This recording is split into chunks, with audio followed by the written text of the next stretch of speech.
for the Emery Spartans. Always love coming here to South Sevier.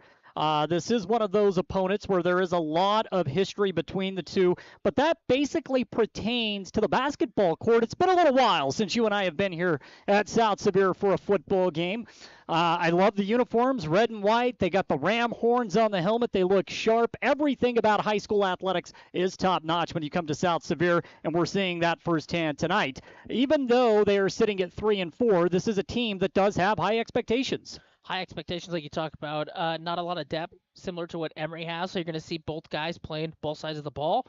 They got a good quarterback, so it should be a tight game. Should be a fun one. Let's talk about Emery.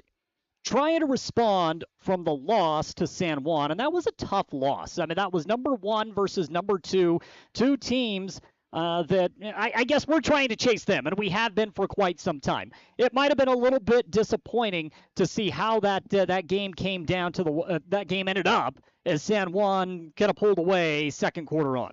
Yeah, San Juan, we know that team has a lot of firepower. Really good.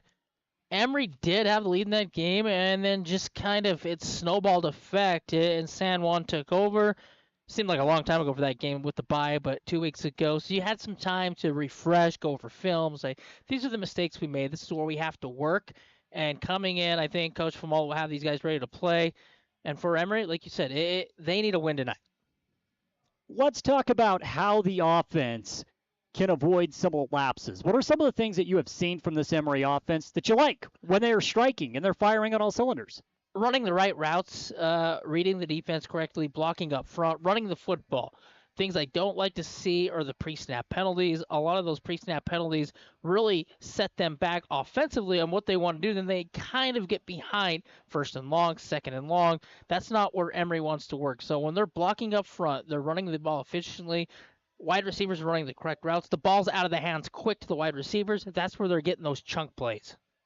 Let's continue on here with the Landon's Diesel Service pregame show as we continue to count down the moments to kickoff. Tonight, the Emery Spartans again taking on the South Sevier Rams on the road. Jordan Buscareni alongside Travis Anderson. Also coming to you via internet stream with the video. You can watch tonight's game. And here's how you do that. You just head on over to our YouTube channel, Castle Country Radio Emery. That's all you got to do, and you can watch tonight's broadcast off to a little bit of a late start on KOAL, so we are going to send it back to the studio. It's the Landon's Diesel Service pregame show, and it's here on KOAL 107.3 FM and 750 AM. At Landon's Diesel, they understand the heartbeat of your diesel truck. Whether it's the rig that powers your livelihood or the everyday vehicle that drives your life, the trained technicians at Landon's Diesel are here to keep you rolling. Plus, with 24-hour towing service, support's just a call away, anytime, day or night. Drive into Landon's Diesel for expert care tailored to you and your truck, because when your diesel needs expertise, Landon's Diesel is always here. At San Rafael Health, they believe everyone deserves compassionate and dedicated care. Whether you're looking for a place for mom, dad, or any loved one, the doors are open. San Rafael Health accepts private pay, Medicaid, Medicare, and commercial insurance, ensuring quality health care is accessible for all. Let the family at San Rafael Health take care of your family. Call today at 384-2301 and let San Rafael Health provide the care your loved ones deserve. Whether it is for your personal vehicle or a work truck, Toppet Pickup Covers has what you are looking for to either dress your truck up or protect your belongings. Low-profile covers from Truxedo, paint-matched fiberglass toppers from ARE, or full utility covers and bed slides. Toppet also has the best warranty that you will find in the market. Toppet Pickup Covers, on the west side of I-15, off the 400 South exit in Springville.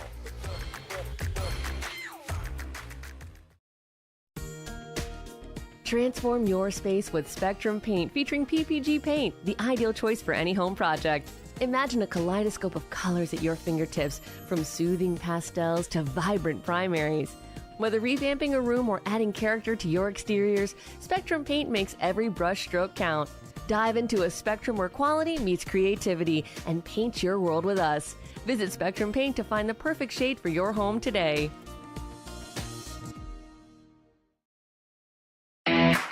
Hey there, food lovers. It's Bill Hicks from Farlano's Cafe, your new favorite spot for breakfast, lunch, and dinner. Whether you're craving a hearty omelet, a fresh salad, our golden curly fries, or our mouth-watering pastas, we've got you covered. And we're open 7 days a week. So come on down to Farlano's Cafe, where every meal is a celebration. Remember, it's where the locals eat. Visit us at Farlano's, where great food and great company come together. See you soon.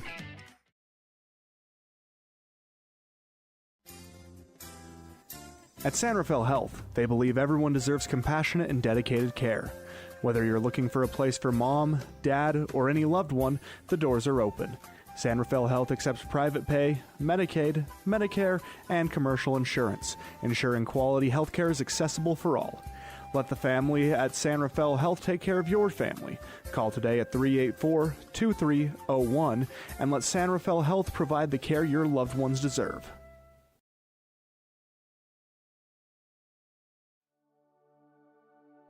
At A Perfect Smile, they specialize in transforming your smile with precision and care. From porcelain veneers and dental implants to orthodontics, crowns, and bridges, their expertise covers every aspect of general and cosmetic dentistry. Dr. Jackson and his team are here to address even the most challenging dental concerns, helping you achieve a smile you'll love. Ready for a smile makeover? Call A Perfect Smile today, 637-2100, to schedule an appointment.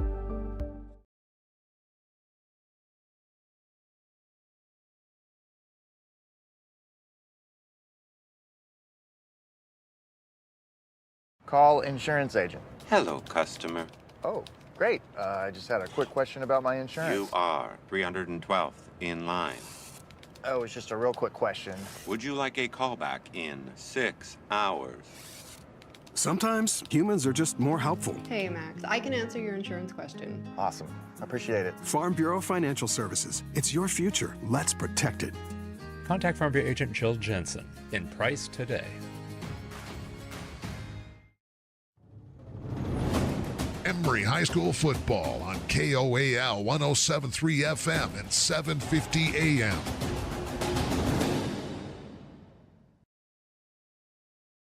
Number 2, sitting at 4-2, fresh off of a loss to the San Juan Broncos. We talked about the bye week. We also talked about tonight's opponent in South Sevier with head coach John Famalo earlier this week on KOAL's Drive Time Sports. And here's that interview now. Coach, it's great to get you back on today. Thank you. Hey, no problem. Appreciate you having me on. Yeah, Coach, kind of missed the conversation last week. Going into the bye week can settle things down a little bit. I know in years past, you and I have always had this conversation. Some years a bye week looks like it's a good thing. Some years it looks like a bye week is a bad thing. It all just depends on how you're playing. And so as you get set to go into the final 3 games of the regular season, was it a good thing to have that bye week following that loss to San Juan? Yeah, I think it was. I mean, it's allowing some of our kids to heal up a little bit and kind of refocus on some of the things that we need to shore up, especially after we got our butt kicked pretty bad by San Juan. So it's just one of those things that allows us to refocus as a coaching staff and see what we needed to, again, get ourselves prepped for these last 3 games. And so, honestly, it's pretty good timing for us. If we go back and we look at the way the San Juan game kind of unfolded, Coach, I mean, that first quarter was competitive. I mean, it's number 1 and number 2. I mean, it's a loud environment. And, we strike early. We have the big kick return, punch the ball into the end zone. They take the ensuing kick back. We have a couple of big defensive stops and then put up some more points. I mean, it was just, it seemed like, hey, this is an even matchup. When did things kind of unfold and or change, I should say, and what are some of the things that you've gone back and looked at and said, well, maybe if we could have maintained this a little bit better, we could have made this a game? Yeah, I mean, that turnover we had right there, I don't know if it was the end of the first quarter, right into that second where we had a drive, we were about midfield, we ended up fumbling the ball. They go down and score, and then, we just had a bad series, that next series, I think, and punted, then went back down and scored. And so, I mean, it was just that turnover. It wasn't, specific. It just seemed like once we had that turnover and it kind of jumped on us, those 2 scores, and just, our kids got into that mode of, oh, here we go again. And, just that score before half was indicative of kind of our mindset of, okay, hey, we give up a screenplay for 70 yards, 80 yards, I don't know, whatever it was. And, You kind of looked at each other. It's like, our kids, I didn't feel like they competed that play, and that was kind of, not what I wanted to see as a coach. And so, but I felt like we settled down the second half a little bit better, and, they still played their players, and so it was good for us to kind of see that. And so, but, I think the first quarter, I think probably the big glaring thing for me is, again, the speed that they come at was one that that you feel like, hey, we want to rep that in practice. That's tough to do. They do a really good job, and they get on it quick, and they execute really well, and they block really well. And the other thing is just we're thin. They bring a few dudes, and we don't have as many as them, and so we had some guys that were gassed, and it showed. And so that was one thing that as a coaching staff we looked at is, okay, hey, where are we going to find depth? What are we going to do? And to find that pace, to match that pace, hopefully if we get an opportunity to see them again and to kind of fix some of those things. And so that's kind of the things that I saw as I went back through the tape. I know this is probably a real simplistic way of looking at things, Coach, but, you and I had talked about, okay, let's, the offense needs to control the tempo of this game. You put together some long sustaining drives and you give your defense a chance to breathe. But even at that, with the tempo that they move and not having a ton of depth and having a lot of kids having to play both ways, how does that, where's the balance there, I guess, is the question, because, even if you do have that long sustained drive, as soon as they get the ball back, boom, it's tempo, it's, gas to pedal to the metal, and there are a lot of kids playing both ways. I'm sure that's what makes it so difficult. Yeah, I think the biggest thing for them is, they get you in chunks, and so if you can keep them in a third, and that's kind of what we did in the first quarter. We had some third downs where they had to slow down a little bit, third and longs, that we could get into our packages and defend what they're trying to do. Then it makes it tough, and so we got to a point defensively, we're moving guys around so much and trying to take away something. It's just like, what do you pick your poison against them? They run the ball well, they throw the ball well, and it's one of those you got to pick your poison. So they're good at both, and so I think it'd be nice to be able to say, hey, we can leave 5 guys in the box and control your pass, and that's what they did to us. So that made a big difference. Is they were able to control our box with 5 guys, and then they could guard our edges and guard the deep, which it left us with not very many options, and we weren't able to run the ball very well. So they just do a good job. They're coached well, and just one of those things we're going to have to figure out if we get another opportunity.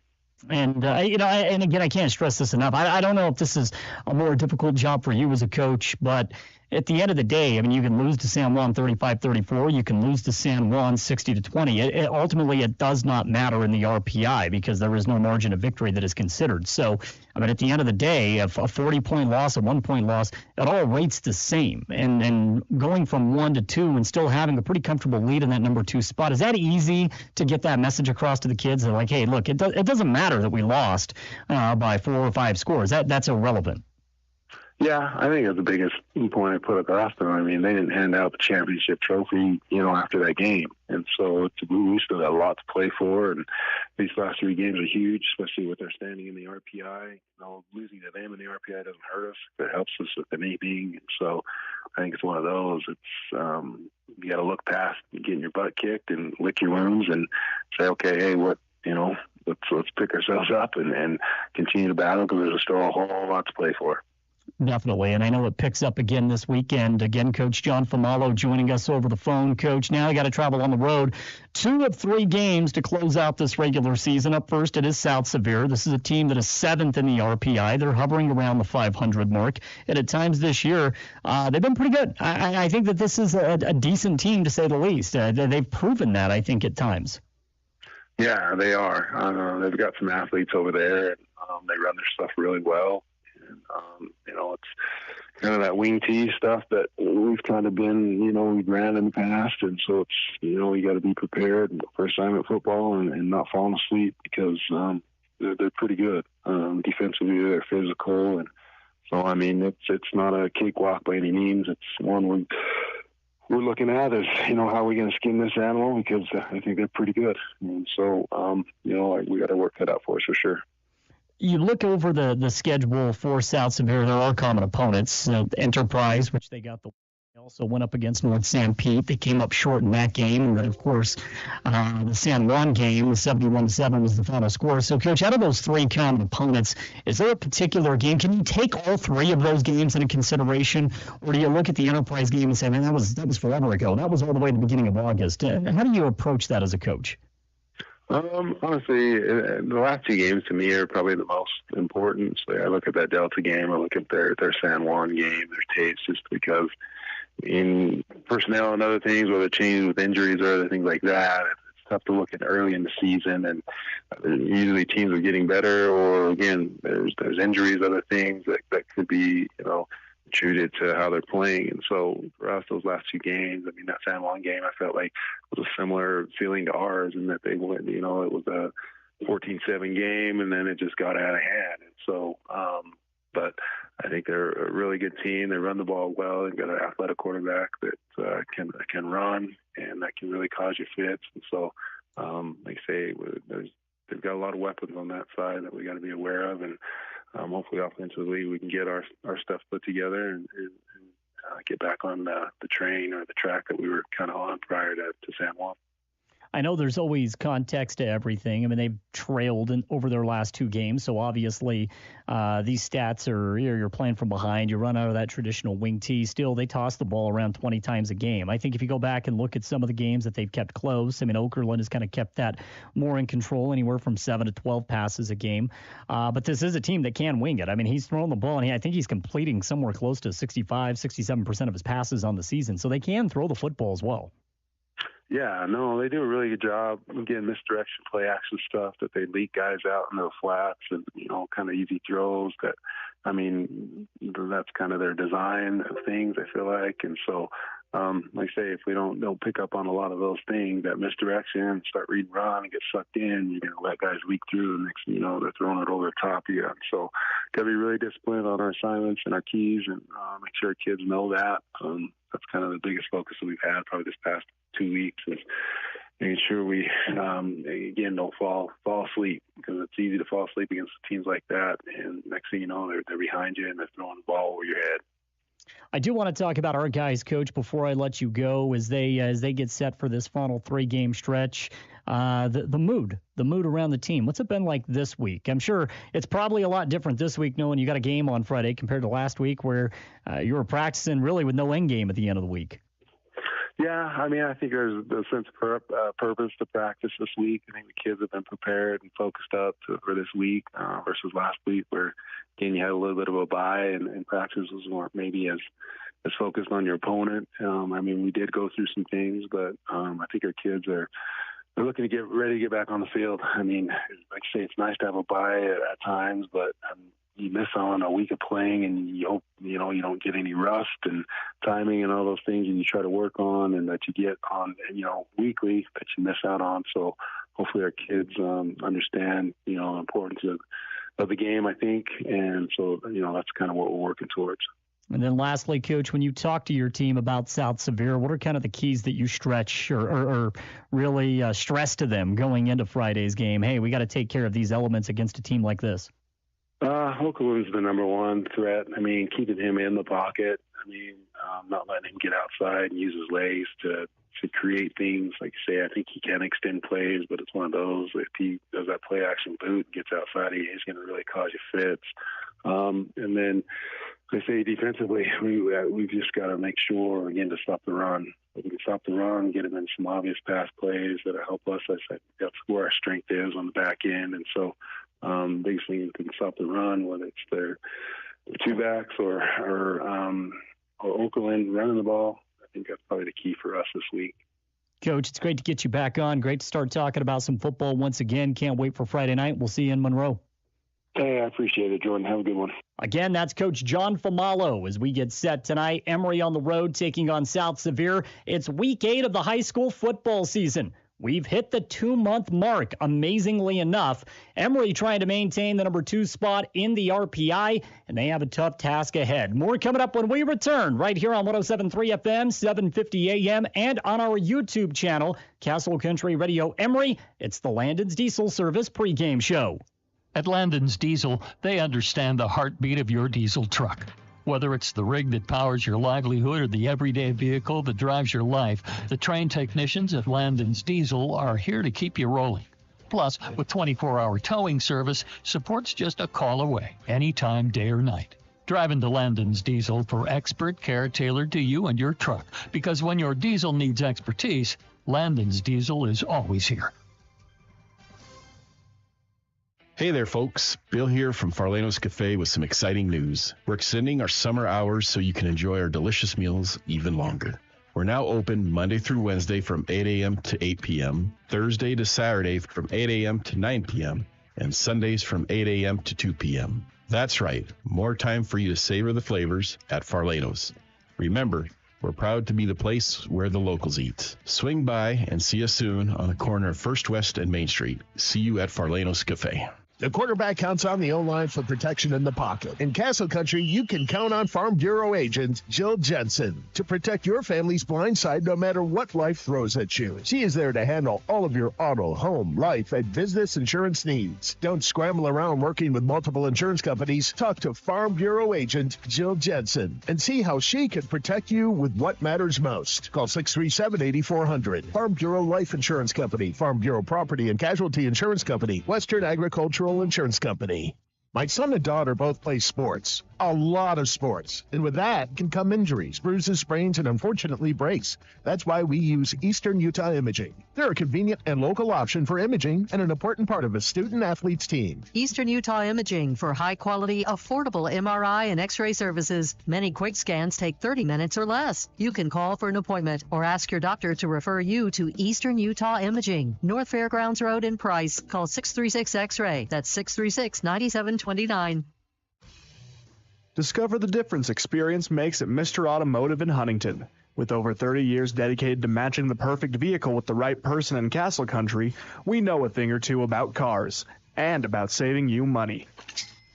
Thanks to our low overhead, we're able to pass incredible savings directly on to you. Drive away happy with a deal as reliable as our service. Visit Mr. Automotive today, where experience means savings and you meet your new car. This Halloween, don't let cavities haunt your family's smiles. At Price Pediatric Dental, Dr. Bott, Dr. Markham, and Dr. Lund are experts in keeping young teeth healthy and bright. Regular checkups are crucial for catching those sneaky little dental issues early, making sure they don't turn into spooky little surprises later. Protect your little ones from the fright of dental woes. Call 637-9590 to book an appointment today at Price Pediatric Dental and give your kids a reason to smile brightly this spooky season. The Spartans play here. Tyos, number 21. Trevin Gilbert, number 9. Gordon Crispin, number 25. On 107.3 FM and 750 AM KOAL. Just about set for kickoff here on 107.3 FM and 750 AM. Jordan Buscarini alongside Travis Anderson as we are closer and closer to kickoff, Travis, as Emery here on the road taking on the South Sevier Rams. In fact, we're going to get this game moving a little bit early, about 4 minutes early. We got the clock set, ready to go, and it is kickoff time. Emery's going to receive the ball first. They'll be moving left to right on the radio dial.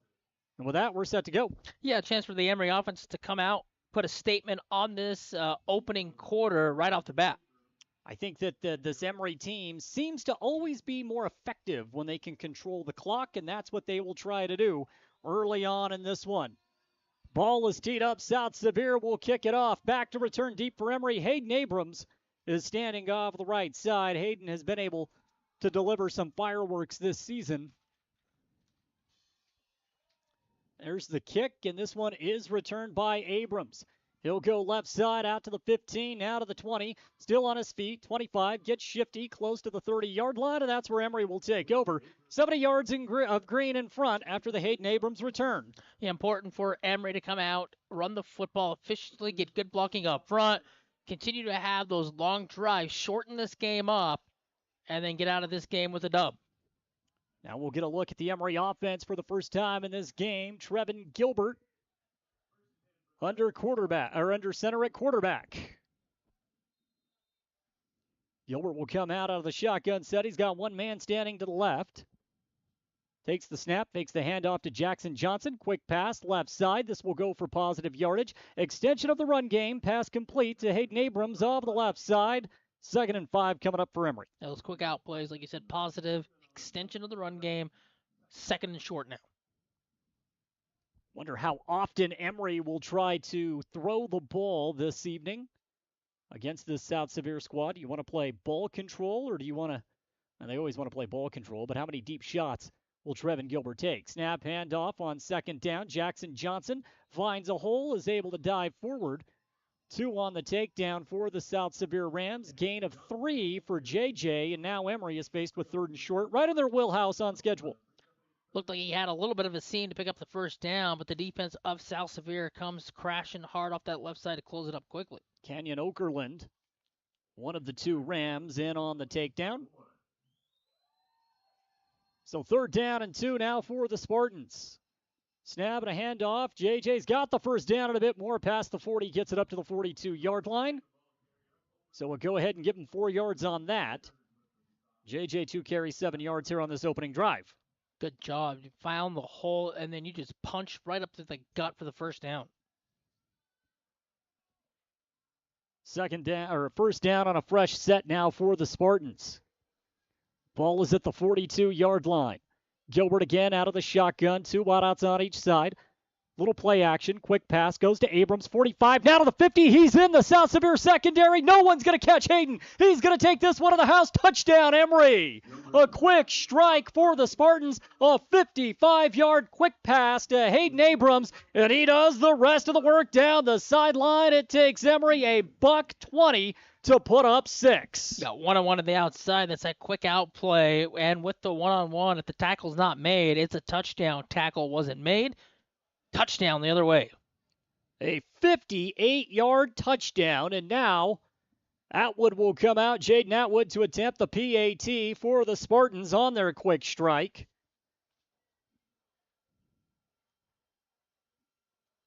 Snap is clean. Hold is down. The kick is up. And Emery has jumped out to a 7-0 lead. How about that? Fresh off of the bye week, Emery looks smooth. We'll pause for 30 seconds. Spartans will kick off to the Rams right after this. Looking for financial solutions? At Cache Valley Bank, they're here to help.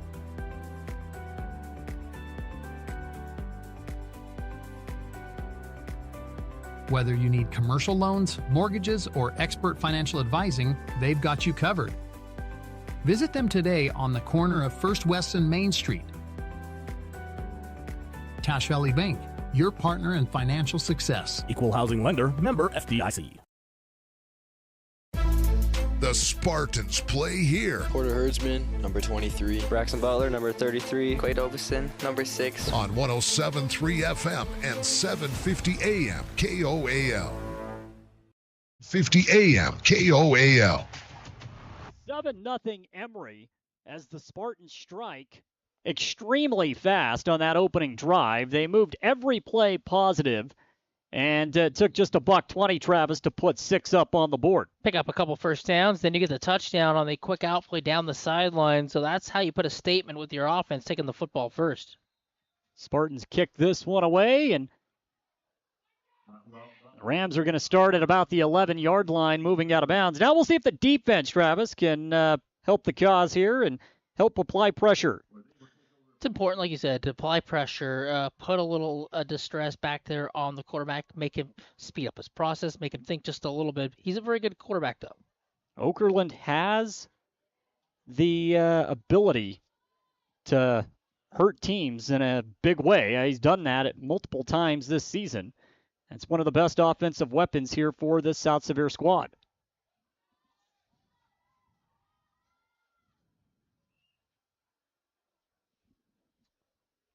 Okerlund is up underneath center. You're going to see a lot of motion out of the South Sevier squad. Snap and a handoff. This will go for a positive gain of about 5 yards. On the takedown, Braxton Butler got a little bit of help, but the first carry of the ball game goes for about 5 yards out of the backfield for the Rams on the carry. It's Boston Palmer. A lot of motion like you talked about. You got the direction moving left to right, and then they just go right up the middle to try to confuse the defense. South Sevier trying to keep the game close as Emery strikes quickly. We didn't know how fast this game would be. It took Emery a minute 20 off of the quick pass. Another handoff for the Rams going to the right side. It's Hudson Flinders, and Flinders takes it just shy of the 20-yard line up to the 19. It's 3rd down and 2. Again, South Sevier right now moving the ball right to left off of the radio dial. We got 9:45 left in the opening quarter. It's already 7-0 Emery. Yeah, similar to what Emery wants to do. South Sevier wants to keep this thing 2nd and short, 3rd and short. Right now, 3rd and 2, right where they want to be. Would be shocked if it's anything but a run. Yeah, this is pretty much where the Rams want to be, what they want to do. They operate similar to Emery, where it's not a quick strike offense. Okerlund takes the snap, and there's the misdirection, right? I mean, you've got to really pay attention. Makes it tough for us broadcasters up here in the booth, and a handoff to Palmer, who's able to sneak through that A-gap, dives forward for a 1st down, and South Sevier is now in business past their own 20 at the 23-yard line. Yeah, so 3 run plays, pick up the 1st down. They were backed up a little bit on the shadows of their own goal line, but now they got a little bit of breathing room up to the 23. 3 minutes gone by in the opening quarter. Okerlund back up underneath center. No motion this time for the Rams. Play action. Okerlund rolls out. He can throw, and he's going to try. Under pressure, pass is incomplete. Felt the pressure late, tried to strike over the middle to Palmer. Braxton Butler was the defender in the vicinity, poked it away at 2nd down and 10. Got the hand in there to the last second to pop that ball free. Looked like it was going to be a completion, positive yards. Instead, incomplete. Now, you'll notice this Emery defense, a little different look tonight. Gavin Bernard filling in at middle linebacker. So we have seen a slew of players. If it's Bowden Chrisman, if it's Gideon Meekum, tonight it's Gavin Bernard. He wears number 45. He's standing up tall in the middle for Emery. 2nd down and 10. Defense wants to throw South Sevier's offense off schedule. Okerlund is up underneath center. He's got split backs and a wing back to pass yet again. This time he's going to loft one up and overshoots the intended receiver, Race Freeman, but a flag comes out looking for a hold or perhaps a pass interference against Quade Ovison, trying to work the ball outside of the numbers. Yeah, Quade got a little bit of a tug on the back of the jersey right in front of you and I. You can see that play develop. Penalty on the Spartans. We'll call holding against Emery. And so now South Sevier will get a fresh set of downs. Welcome to October. We got the pink flags for Breast Cancer Awareness Month out on the field. Always a surprise the first time you see it, even though I'm expecting it. That yellow laundry goes away. Pink is definitely easier on the eyes for us in the booth. I don't think there's any doubt about that. 8:40 left here in the opening quarter. South Sevier now with a fresh set of downs. They're sitting at their own 33-yard line. Okerlund is up under center. A little motion. Snap and a handoff to Palmer. Room to run. Palmer breaks 1-2 tackles before finally being brought down. Blake Citrid pulls Palmer down after a gain of roughly 6. Well, give him 7. They spotted at the 40, so 2nd down and 3. Yeah, South Sevier not doing anything that we're not expecting. They're just running the ball right up the middle. Rams need to get that ball out to the 43-yard line. They spot it directly at the 40. Emery right now with a 3-man front, bringing linebackers off of the left side. Pay attention to Mangum and Abrams both. Snap, play action. Ball is on the turf. Fumble, and Emery's recovered. I talked about the pressure coming from the outside. Emery is able to pop on the football. Couldn't see who recovered the fumble, but it is Emery ball as South Sevier puts it on the turf back at their own 35-yard line. I believe it was Caleb O'Neill that popped on the ball, and Emery will set up shop at South Sevier's 35. Yeah, sometimes, Jordan, when you have so much motion, so many things going on, that the ball doesn't get where it needs to be. That time the ball wasn't placed where it needs to be. It's on the turf. Emery's defense comes up with a huge turnover, and they've got turnovers in each game. We'll see if the Spartans can take advantage. Points off takeaways. Handoff. Ty Yost is able to grab 2 yards on 1st down. That puts Emery at the South Sevier 33. 2nd down and 8.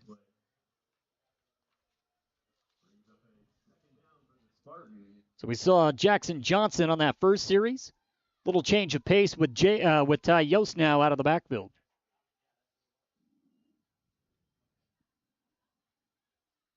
Second down and 8. Back to pass. Gilbert He's got a clean pocket, steps up, fires deep, has Porter Herdsman caught, reaches out for it, falls down to the ground at the 5-yard line.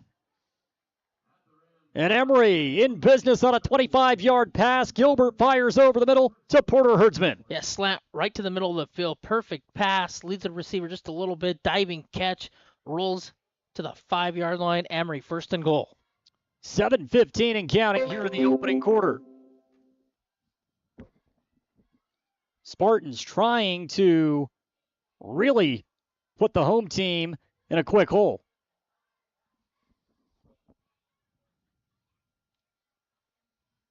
Snap and a handoff. Yost goes up the middle. Yost close to the goal line. Picks up a gain of about 3.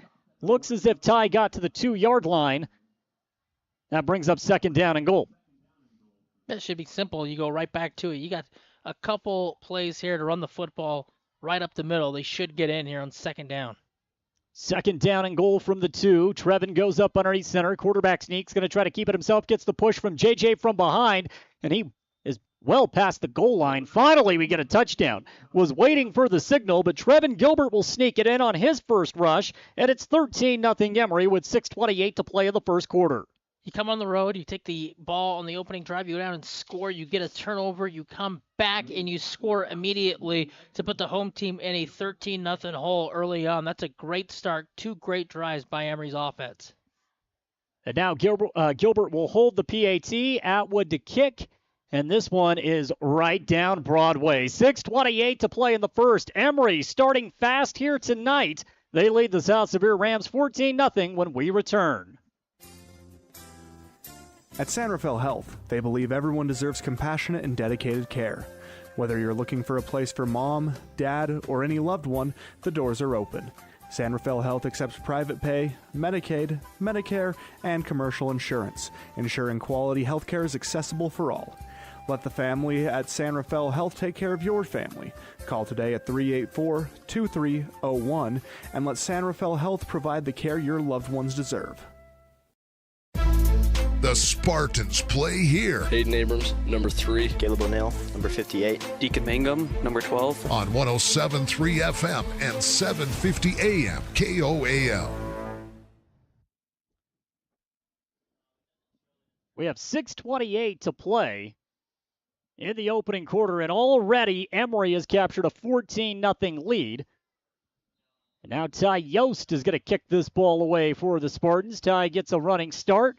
Here's an end-over-end kick. This one shy of the 15, but the ball is loose. Ball is loose out of the turf. Rams are able to pick it up. Now moving to the right side past the 20, 25, 30 off of a broken return. That's not the way you dial it up, but if you're South Sevier, you'll take anything right now. Mason Healy with a heads-up play. Yeah, overran the football, then has to pick it up. Emery special teams kind of shifted towards the right-hand side. They get back into position. And that one, Jordan, one tackle away from getting down the sideline, and he might score. Well, if the Rams need something to go their way so far in this game, the way things have started, it hasn't been pretty. Emery managed to take advantage of the turnover. But now the Rams with a chance to make it a one-score game. 6:17 to play here in the opening quarter. Handoff out of the shotgun set. This will go for big yards. 35 now to the 40. Around the outside, close to Emery territory. Out of bounds now on Emery's side of the field to the 46-yard line. A brilliant run by Hudson Flinders, who managed to stretch the field to the outside, found the corner, and that's the biggest play of the first quarter for the South Sevier Rams, now in plus territory at the Emery 46. Yeah, Flinders just stretches it, gets to the outside, has the speed, and then works his way up past midfield. Positive for South Sevier. They need that in the worst way. Rams football. Near hash mark, Emery 46-yard line. Okerlund is under center. He goes for a man in motion. It's Spackman. Handoff up the gut. Palmer, he has room to run. 9-yard pickup inside the 40, down to the 36. Unless they give him the first down. One referee says yes. The other says no. Now they say yes, a gain of 10. And it's 1st and 10, South Sevier. Right now, they're just finding a little bit of a seam, and they're just gashing them on that B side, that B gap. Got to tighten that thing up if you're Emery. 5 minutes and 47 seconds to play here in the opening quarter. 14-0 Emery. South Sevier trying to get something moving. Okerlund is up underneath center. Okerlund on the long snap, takes it. Little fake. Well, he didn't fake it. He ended up giving it off to Palmer. Tough for us to see sometimes. Hands it off to Palmer, fake the handoff to Flinders, and Palmer's able to dive forward for a gain of 1 to set up second down and 9. Yeah, the fake handoff inside drop play doesn't work. Emery just stays at home, stays in the lanes defensively, makes it 2nd and 10. 2nd and 9. They give him a gain of 1. They had the ball spotted at the Emery 36. Now the ball marker has moved forward to the 35. Okerlund is up underneath center. He's got 2 in the backfield. Flinders to the left, Palmer to the right. Flinders goes in motion. Snap. Okerlund's going to throw. Wants to go across the middle of the field. Pass is caught. Braxton Butler's there for the takedown, but not before a 5-yard pickup for the South Sevier offense. Firing to Jagger Red across the middle of the field. This is a manageable 3rd down now for the Rams as they are finding a little bit of momentum. It's a good play, though, defensively. Emery, you don't let anything behind you. Just keep everything in front. Make them make a play. Make them break that tackle. They can't. It's 3rd and 4. South Sevier has got to get this ball to the Emery 25-yard line. This one goes up the middle. The Spartans not fooled by the misdirection. Gain of about 3 to set up 4th down and 1. Obvious 4-down territory here for South Sevier. And the Spartans have an opportunity to halt the momentum that the Rams are building on this drive with 4:04 to play in the opening quarter. 14-0 Emery. Yeah, for the Rams, simple. Put your quarterback under center and just push the pile forward, similar to what Emery did to score the touchdown a few plays ago. Rams have got to get that ball to the 20, just shy of the 25. Right now they have it spotted at the 27, just inside the 27. So it's 4th at about 1.5 yards. Clock continues to move. 3:50 to play in the opening quarter. South Sevier not a team that likes to play from behind. That's why this play, huge for both teams. Emery's going to stack the box. Okerlund is up underneath center. He's got 2 in the backfield. It's Flinders offset, pro style. Okerlund's going to push forward. He's got the 1st down. Palmer gives him the little bush push past the 25-yard line inside close to the 24, 1st and 10. That was easy pickings for South Sevier. Yeah, push the pile forward. Bush pushed, like you said, for the 1st down. And with 3:25 enrolled in the 1st quarter, South Sevier knocking to get some points on the board. We have a fresh set of downs. Remember to get out to Eastern Utah Community Credit Union and get your Spirit Card. I got mine in my pocket right now, your Emery High School Spirit Card. Go pick that up at Eastern Utah Community Credit Union. You can get Emery, Grand, or Carbon High School. I love it. The Emery High School Spirit Card at Eastern Utah Community Credit Union. 1st and 10. South Sevier to the air. Pass over the middle of the field into double coverage, incomplete. That time Okerlund was trying to connect across the middle with Red, but he had blanketing Emery defense. Over the top was Ty Yost. Underneath was Braxton Butler. Pass ball's incomplete. It's 2nd down and 10. That both defenders right on the hip pockets of the wide receivers of South Sevier. That ball had no chance of finding an open wide receiver. Great defense. 2nd and 10, ball at the Emery 24 as South Sevier is marching. 2:55 and counting to play here in the opening quarter. Rams this time will go 2 wide outs left side. Okerlund's out of the shotgun set. He's got 1 man standing to his left, and that's Flinders. Takes the snap. Flinders goes the opposite direction of the 2 lined up outside the numbers, close to the 20-yard line. Gain of 4, 3rd down and 6 now straight ahead for the Rams as the Emery defense did collapse, but not before a push for Flinders. Yeah, again, 4-down territory. We know that for South Sevier, so it's about picking up what you can on this 3rd down play to set yourself up 4th down unless you pick it up here on 3rd down. Yeah, this is definitely a big play right here for the Rams. They make it officially 3rd down and 4, just inside the 20. First trip to the red zone for the Rams on their 2nd offensive set. The first ended with a fumble, and Emery picked it up, took advantage of the short field. Okerlund is up underneath center. He's got Palmer directly behind him. Lined up to the left, it's Flinders. Okerlund's going to throw. Across the middle of the field. Is it caught? It might be intercepted. Waiting to see. They will say completed pass. South Sevier has it 1st and goal at the 10-yard line. That's a dangerous throw across the middle of the field. but it turns out to be a positive for Race Freeman, who hauls it in for the Rams. And now South Sevier, with under 2 to play in the first quarter, has an opportunity to make this a one-score game as they are set up inside now the 10-yard line, goal-to-go situation. That's a quick out, dangerous pass, like you said. Found it, threaded the needle, first down. Okerlund is orchestrating the exact drive that South Sevier needed to calm things down. 90 seconds left here in the opening quarter. Okerlund is up underneath center. Emery again stacking the box. Hand off to Palmer. Palmer maybe got beyond the line of scrimmage, but not much more. Caleb O'Neill created a push up front. Gavin Bernard comes flying in from behind, and Deacon Mangum comes in from the side. Minimal pickup. It's second down and goal now for the Rams, sitting at the Emery 9-yard line as we've hit the 1:08 mark here in the opening quarter. Yeah, maybe squeeze 2 yards out of that play to make it second and goal, but no room to run the football on that side with Caleb O'Neill anchoring it. Now Emery will go man-to-man defensively on the left side. They're still going to stack the box. Okerlund is up underneath center. Same with Flinders and Palmer in the backfield. Fakes the handoff to Flinders. Okerlund's going to try to run. Gets the outside on the opposite end. Dodges one tackle and walks in for 6. He had man-to-man with Porter Herdsman off of the outside. Made Porter miss and sneaks in past the pylon for a touchdown with 43 seconds to play in the first. It's a brilliant play call to get your quarterback to roll out. He has the opportunity just to dump the ball down. He fakes the dump off and then uses the speed, the legs off the missed tackle. Hits the corner of the end zone for 6. Managed to take it in on an 8-yard run, and now the PAT attempt here for the Rams with 43 ticks to play in the opening quarter. Snap is high. Okerlund gets it down. The PAT is a boomer right down the middle, and it's 14-7. We'll keep it here with just 43 ticks to play in the opening quarter, but Travis, South Sevier with the answer that they needed. That's a drive after fumbling the football. You gave up points. You come down. You know in that possession that you have to get some sort of point as the quarter winds down.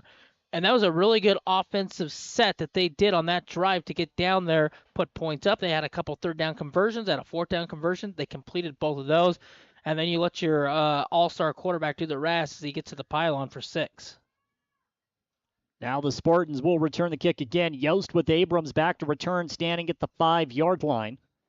Both have proven to be electric. Both have huge returns. Of course, Ty had that stellar game against Carbon. We've seen Abrams last week set the tempo early in the first quarter for Emery against San Juan 2 weeks ago, rather, as we are off of the bye week. Peyton Gibson tees it up for South Sevier. He'll kick right to left off of the radio dial. Again, 43 seconds left in the first quarter. We've had a lot of action in this one. Emery leads 14-7. Spartans 2 for 2. 2 drives, 2 touchdowns. South Sevier 2 drives, 1 turnover, 1 touchdown. Here's a short kick for Gibson. Takes a bounce at the 21-yard line, and it will roll out of bounds. A legal procedure penalty. Played perfectly by Bo Stilson as he just followed that ball out of bounds. Protected it as Abrams was coming up from behind. The ball sneaks out at the 18. And Emery will have excellent field position to start this next drive. That's one thing Emery's done, I think, really well on these first 4 or 5 games is the field position they start with and taking advantage of when teams have the legal procedure or they get good kickoff return yards. They get great field position, and usually it turns into points. So Emery gets the ball now with their own 35-yard line, moving left to right. Jackson Johnson is in the backfield with Gilbert out of the shotgun set. 2 wideouts for Emery off the right side as well. This offense has had a ton of success so far. Have not had a negative play yet. Butler comes in motion. Gilbert's going to throw. Dump off pass. It's incomplete. That was terrific defense by the Rams. That ball was poked away by Crew Phelps. Right, the line of scrimmage got a little finger on it, tipped it down. Even if it completed, that play is not going to go for much. It's the first incomplete pass for Gilbert in the first quarter. He's 3 of 4 for 88 yards and a touchdown. Not a bad stat line. Hayden Abrams did some work on his touchdown, 58 yards, taking it to the house. Trips left side this go around for Emery, 1 to the right, 1 man in the backfield. South Sevier with a 4-man front, handoff Jackson Johnson, room to run to the 40. Johnson 45, gets passed up to the 48-yard line. Nice pickup for Jackson Johnson, gain of 13, longest rush of the game for Emery. Johnson now 3 carries for 20 yards. And under 30 seconds to play in the first quarter. Emery doesn't have to run another play if they don't want to, but it appears that they will with 22 ticks and counting. It's great blocking up front. Porter Hertzman, the lead blocker, springs J.J. free for a first down. It's a 4-2 set here for South Sevier. Snap and a handoff. J.J. now to the 50, and he nearly took this one to the house. A shoestring tackle by Okerlund. Okerlund saved the touchdown. Yes, he did. And that play will take us to the end of the quarter. Jackson Johnson ends it with a 7-yard run, 4 carries, 27 yards, and Emery will take a 14-7 lead into the second quarter. Not a bad way to get things rolling at all. Not at all. Great first quarter. You had a couple drives you got points off of. South Sevier, you knew would fight back. They get points towards the end, but Emery knocking on the door to get to 21, Jordan, as the second quarter is going to start here in a few. We're going to send it back to the studio for just a moment. Second quarter action coming up when we return. Emery 14, South Sevier 7 here on KOAL 107.3 FM and 750 AM. Imagine this. You're cruising down the highway, windows down, music up, but suddenly your car sputters.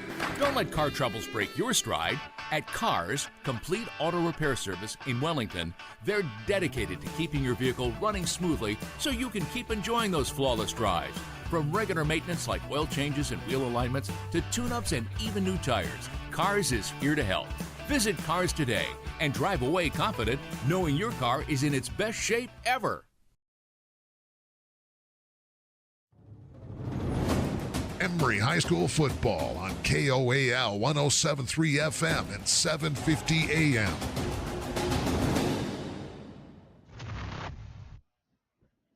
Second quarter just about to get underway. Emery has the ball in South Sevier territory right now with a 47. A lot of early movement, no flag, quick pass.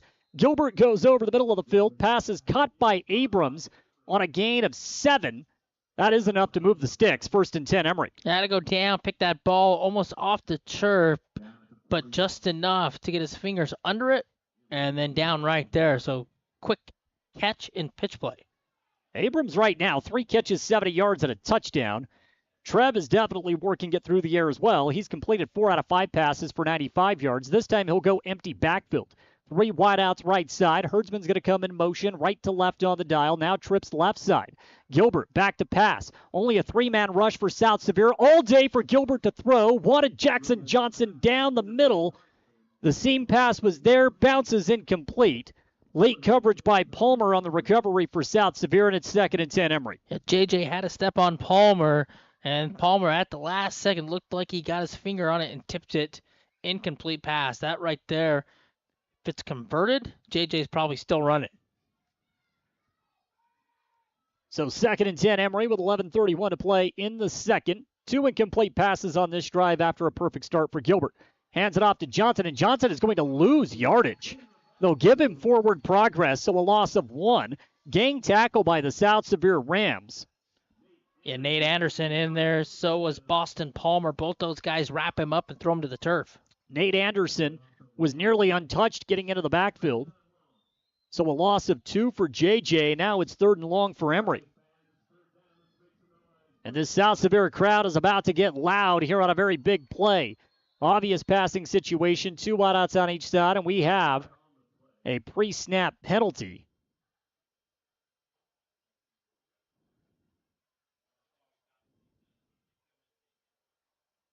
Still waiting to see what the call officially is.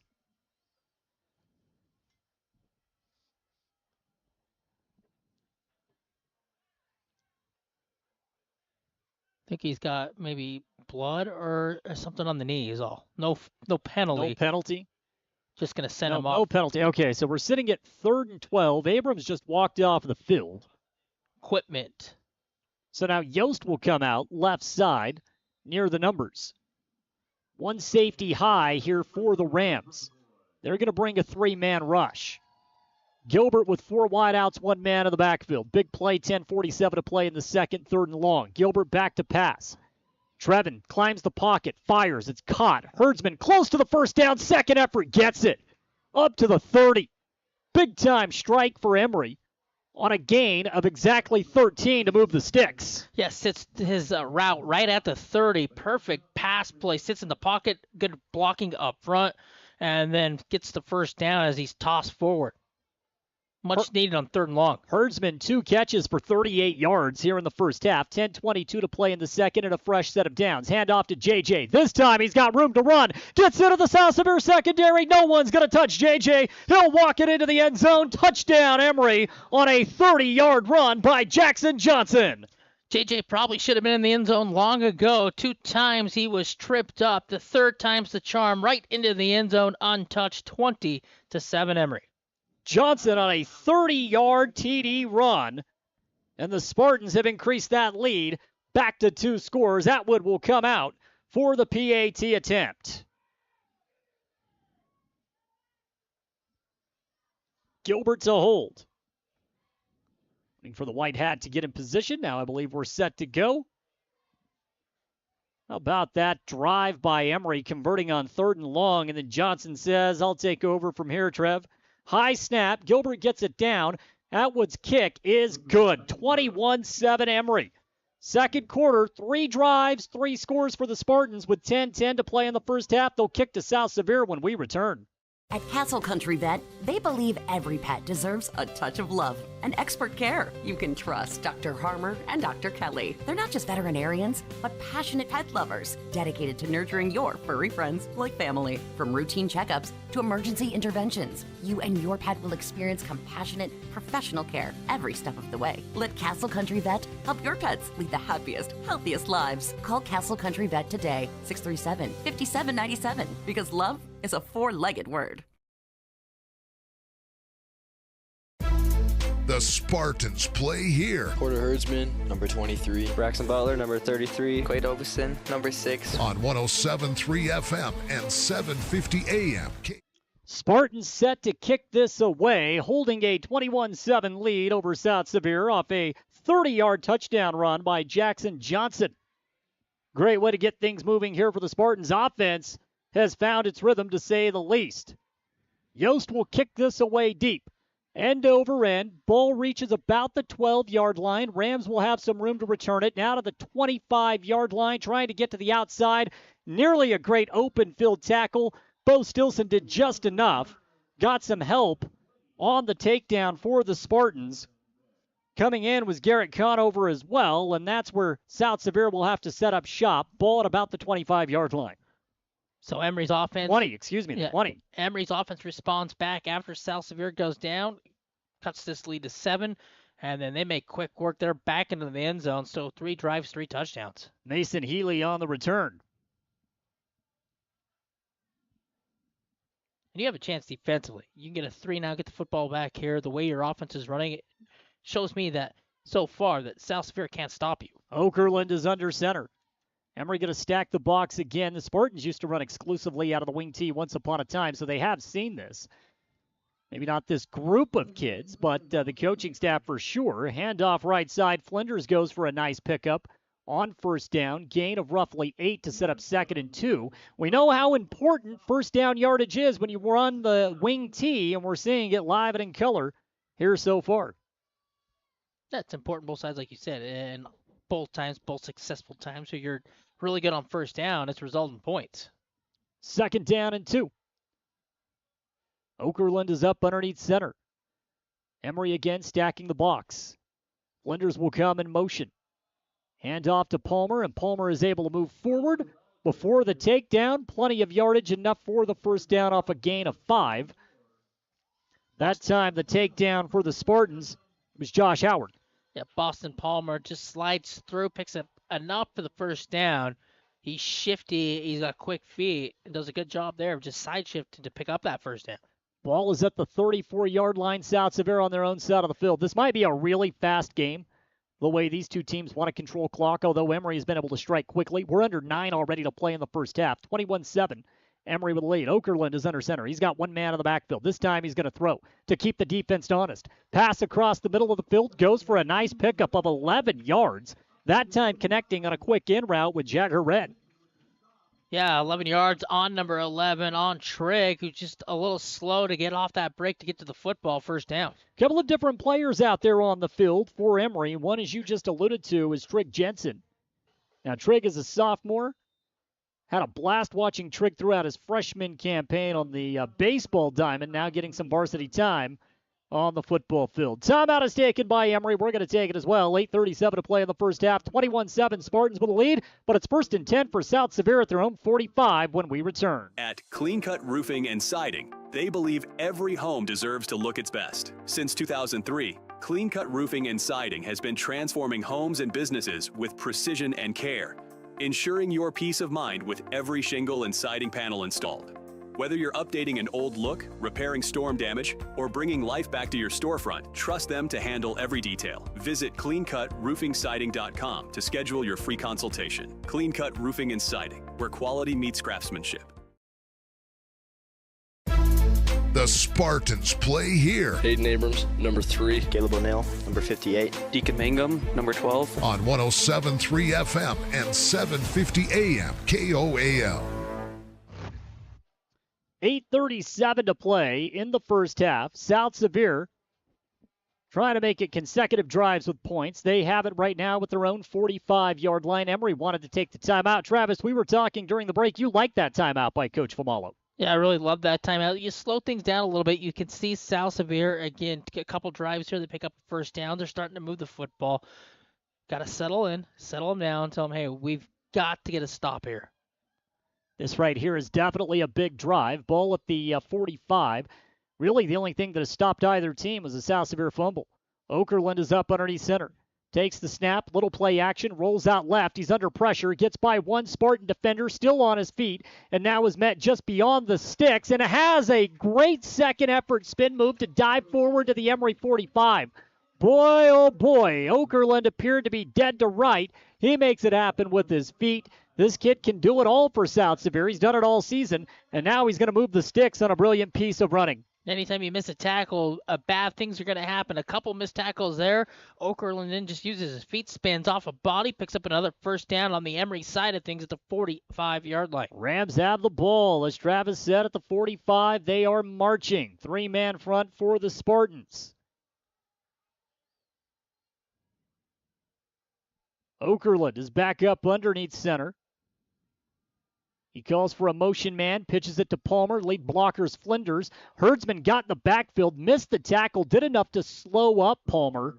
And then some cleanup duty for the Spartan defense. In on the takedown was Calvin Hatfield after the initial contact. Yeah, that ball looked like it was coming out, too. A little bit loosey-goosey with the football. But, again, for Emery, you got to make that initial tackle. Gain of 1. Rams with the ball now on the Emery 44-yard line. 2nd down and 9. Okerlund is under center. He's got 2 in the backfield. Emery with a 3-man front. Motion man coming for the Rams. There's the handoff to Palmer. Big speed burst. Nice run. Big chunk of change inside the 35 down. Let's say to the 34. They spot him directly at the 35. That's enough to move the sticks with 7:10 here in the first half. Yeah, Jordan, nothing fancy about that one. They just take the ball, go right up the middle again. They've had success running the football in between the hashes, and that's another first down pickup. So after the touchdown, here come the Rams once again knocking on the door to match that.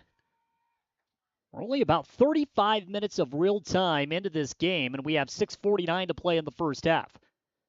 South Sevier doing exactly what they want offensively.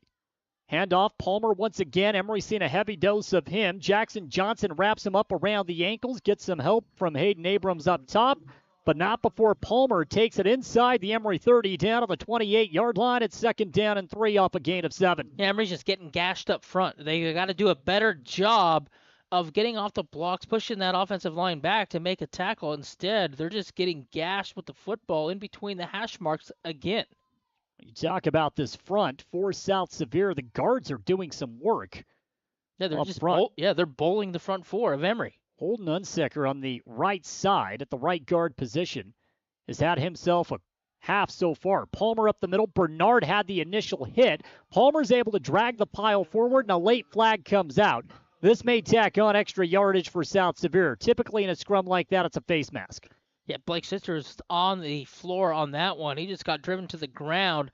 So once he went down, it left that hole in the middle of the field. And like you said, it's going to be a penalty on Emery. It is a face mask against the Spartans. Typically, that's what you get in a scrum like that. So the ball was at the 22-yard line, and now You're going to mark off the personal foul with 5:56 to play in the second quarter. And South Sevier, first and goal already. Yep, they are in business here now with the Emery 10-yard line, half the distance to the goal. Spot it just inside the 11. I think coming in, we both knew this was going to be a back-and-forth game. We were going to get a good game. It was a fast-paced game as well. Okerlund is up underneath center.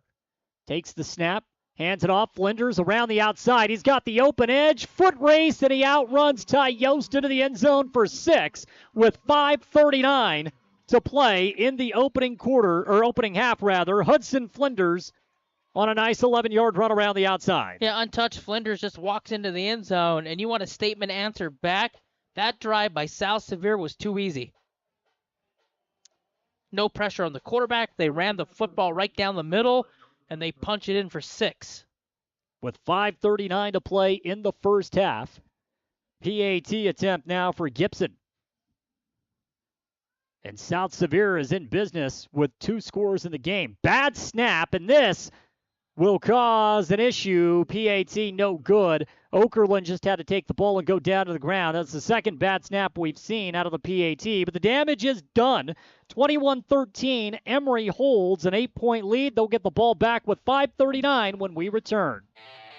Discover peace of mind with Don's Hometown Insurance, now even closer to home at their new location, 58 West Main Street in Price.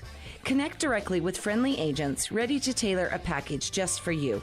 Imagine bundling your home, auto, and life insurance, simplifying your life while maximizing your savings. Experience personalized service designed to protect what matters most to you. Visit Don's Hometown Insurance today and feel the difference. The Spartans play here. Porter Herdsman, number 23. Braxton Butler, number 33. Quade Overson, number 6. On 107.3 FM and 750 AM KOAL. 5:39 left to play in the first half. South Sevier answers back on a Flinders 11-yard run around the left side. Got in a foot race.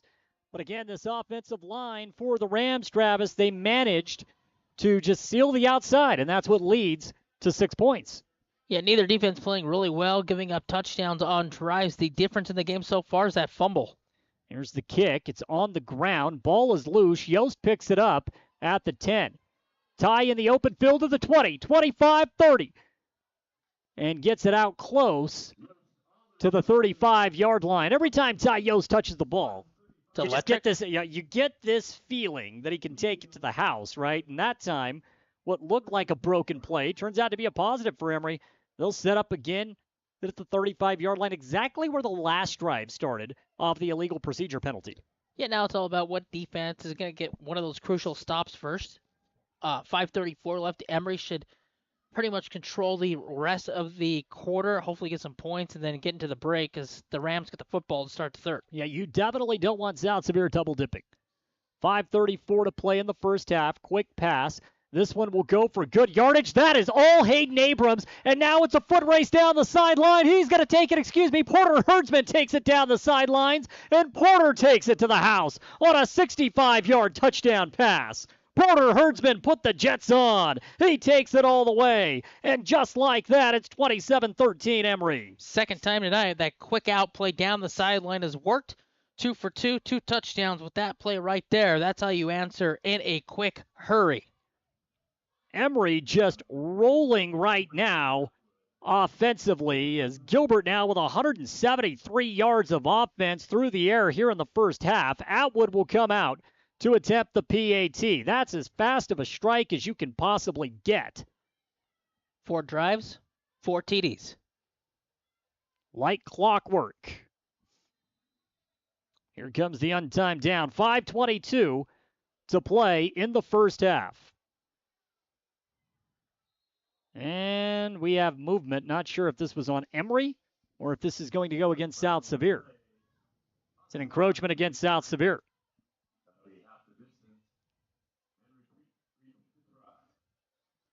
So Porter Herdsman already with 103 yards receiving on only 3 catches. And Porter has the Jets, doesn't he? We've seen that multiple times this season.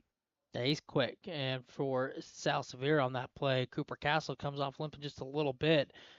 trying to make a play down there. Line drive PAT by Atwood is good. 28-13. Emery by 15 with 5:22 to play in the first half. We'll see if the defense can get a stop when we return on 107.3 FM and 750 AM. Imagine stepping foot into your dream home. The scent of fresh paint and the feel of plush carpet under your feet. Hi, this is Greg at the Driggs Mortgage Team. We make that dream come to life with our expert guidance and personalized financing solutions. Now closer to you at our new location in 23 South Carbon Avenue, Suite 21 in Price, because when it comes to financing your home, there's simply no substitute for experience.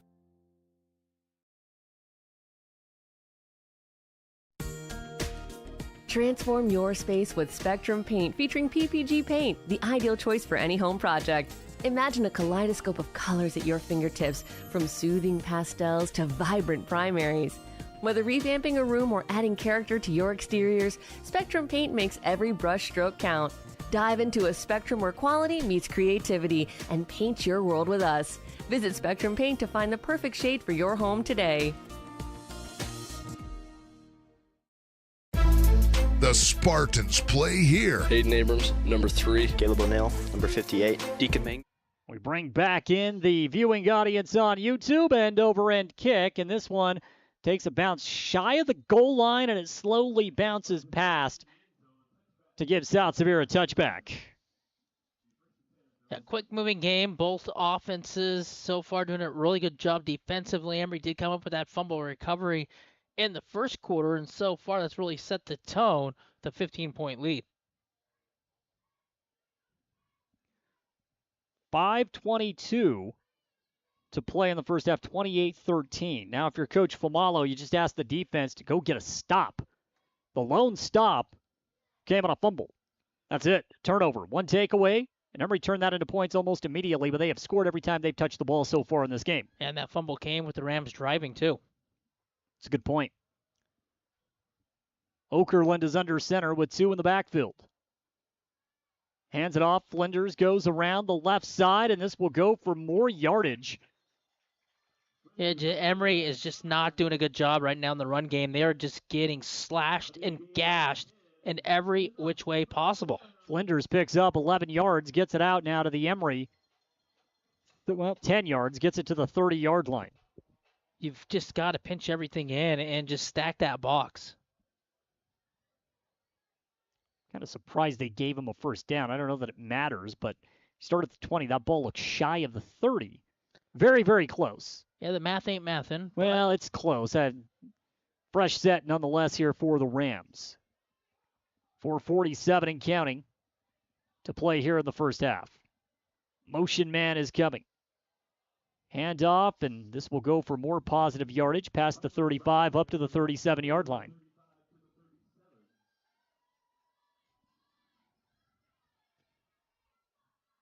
Yeah, even when Emery knows what's coming, they still can't stop it. No. Having a difficult time right now with the South Sevier offense. 2nd down and 3. Down to 4:10. Okerlund is up in our center. Split back formation yet again. Spartans stack the box. And another fumble. Ball's on the ground, and Emery pops up with it. Another turnover for South Sevier, and that has been the difference in this game.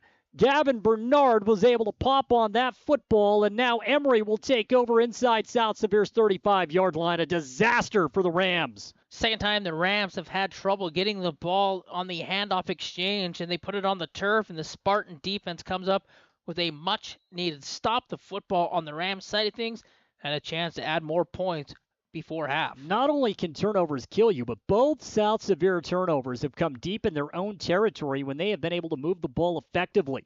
3:57 to play in the first half. Emery with the ball now with the Ram 34-yard line.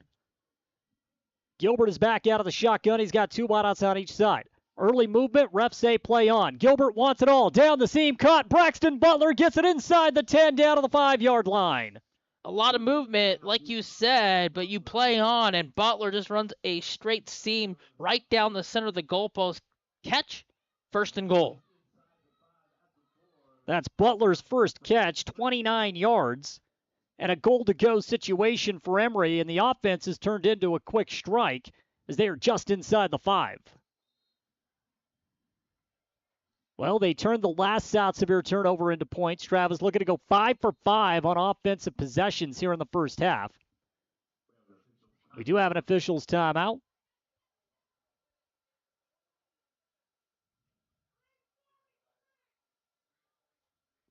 They're going to change the clock to 3:43, I believe, is what they said. They're going to run that down to 43. There we go. Now we're going to roll clock. 3:40 and counting now here for the Spartans.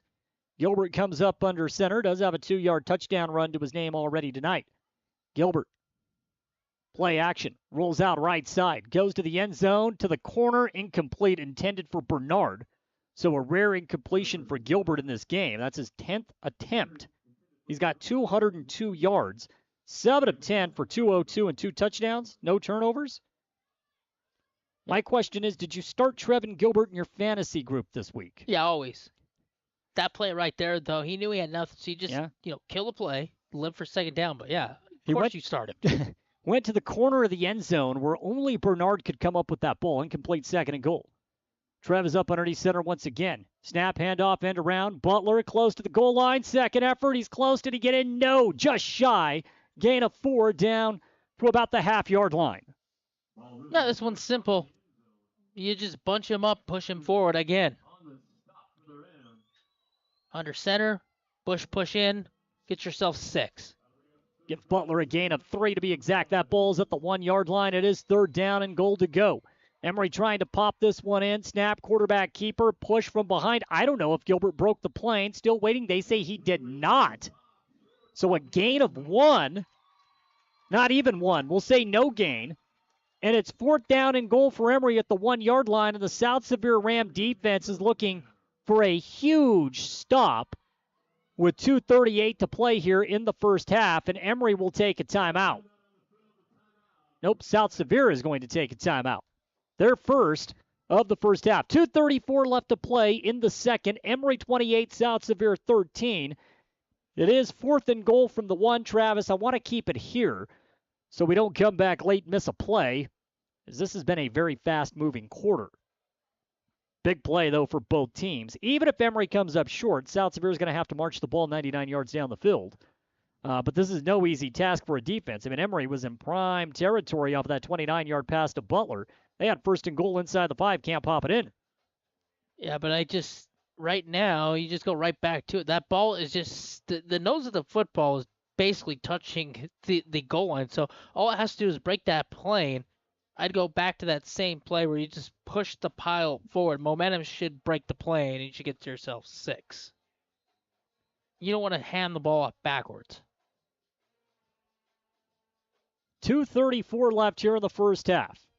Emery has 4th and goal at the 1-yard line. Then again, you can catch him off guard. If they think they're just going to push, you could roll him out. He should walk in as well, but you should just push him forward. Gilbert is under center.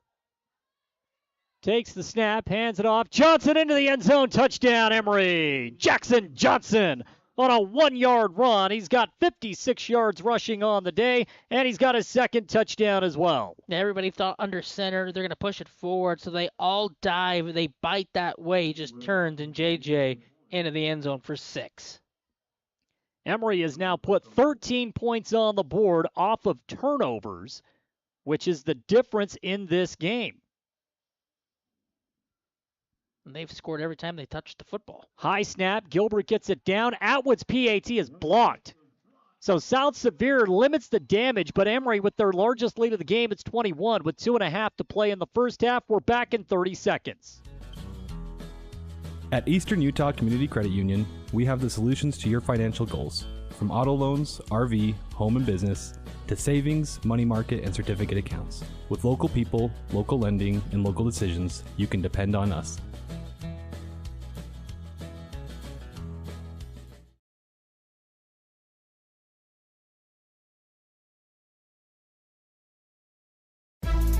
The Spartans play here. Porter Herdsman, number 23. Braxton Butler, number 33. Quade Ovison, number 6. On 107.3 FM and 750 AM KOAL. FM and 750 AM KOAL. 2.5 to play in the first half. 34-13, Emery with lead. Ty Yost is going to tee this up. Get his running start from the 40, put some leg into it. There's a line drive wobbler. Not an easy return ball here. However, South Sevier is going to try to give it a go out to the 20-yard line. Still on his feet, gets to the outside. There's room to run. Flag is down all the way back at around the 15-yard line. Might negate what would have been an excellent return by Mason Healy.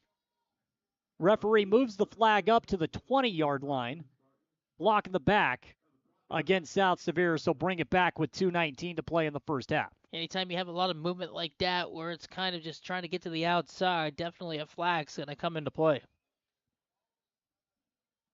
So back him up. Still, the damage from this Emery offense has been outstanding. 2 turnovers in this game. Both have been South Sevier putting it on the ground. Again, not necessarily a team that can battle from behind with that offensive style, although with Okerlund and Palmer and Flinders, I think one of the big misnomers is the wing T, you can't strike fast. Well, when you got playmakers, you can, specifically around the outside, and that's what Emery has to watch out for. Ball's at the 10-yard line. That backs up South Sevier deep, erasing the great return by Healy. Okerlund is under center. He's going to throw. This pass is incomplete. Emery brought pressure, and they had it right up the middle. Caleb O'Neill sneaks in, and he sends Okerlund down to the ground, 2nd and 10 off the incomplete pass. Yeah, first time tonight we've seen the pressure come up the middle and cause that quick throw incomplete. That's senior Caleb O'Neill. Boy, he is a grown man. He's got Howard with him up front. That's a lot of size to contend with. Okerlund did a great job of just getting the ball away. Emery can get the football back here. The quick strike offense might be able to get 6 more before half. Shotgun for Okerlund on 2nd and 10. Okerlund hands it off to Palmer, goes end around, gets it close to the 14-yard line, and Emery will take a timeout. So it is 3rd down. Spartans want to get the ball back. Hayden Abrams had the takedown. And this is definitely a situation where South Sevier has to pick up the 1st down. I mean, even if it's 4th and manageable, you're so deep in your own territory that you would most certainly punt this football away. We have yet to see a punt in this game. Emery has had 5 offensive possessions. They have scored on all 5. South Sevier, this is their 5th. 2 have resulted in touchdowns. 2 have been cut short due to fumbles. That's the type of game that we have had. The Rams have been their own worst enemy. Other than that, they've been pretty effective moving the football. Yeah, they really have done a nice job of running the football. And when Emery, take the lead, they come down, they march down, they get points. So they've hung around, but the 2 fumbles have been costly because it's resulted in 13 points off those 2 fumbles. That's really the difference so far is those 2 fumbles. 34-13, Emery with the lead. 2:07 to play here in the first half. Emery just used their 2nd timeout. They have 1 left. Okerlund right now giving out the orders. We'll see Flinders and Palmer both in the backfield as Okerlund will come up under center. Big play for the Rams. They need to move the sticks. Emery's defense looking to help their offense getting the ball back. Play action outside. Palmer, he nearly broke a tackle. Could not do it in the open field. He is shy of the 1st down stick. Well shy. Gain of 2. And the Spartans will call their final timeout of the first half. Not yet, huh? Now they have to. I thought they called timeout. The clock's still rolling, so it should be about 1:52. Right now it shows $1:47. And we will see a punt for the first time in this game with a minute 40 right now, a minute 47 to play in the second. But I do believe, yep, they are going to fix the clock. Good call, Travis. So now if you're Emery, chance to make this 41-13. Should be minute 54, I believe, going back on the clock with the first punt coming up. Emery should get the ball in great field position to add more.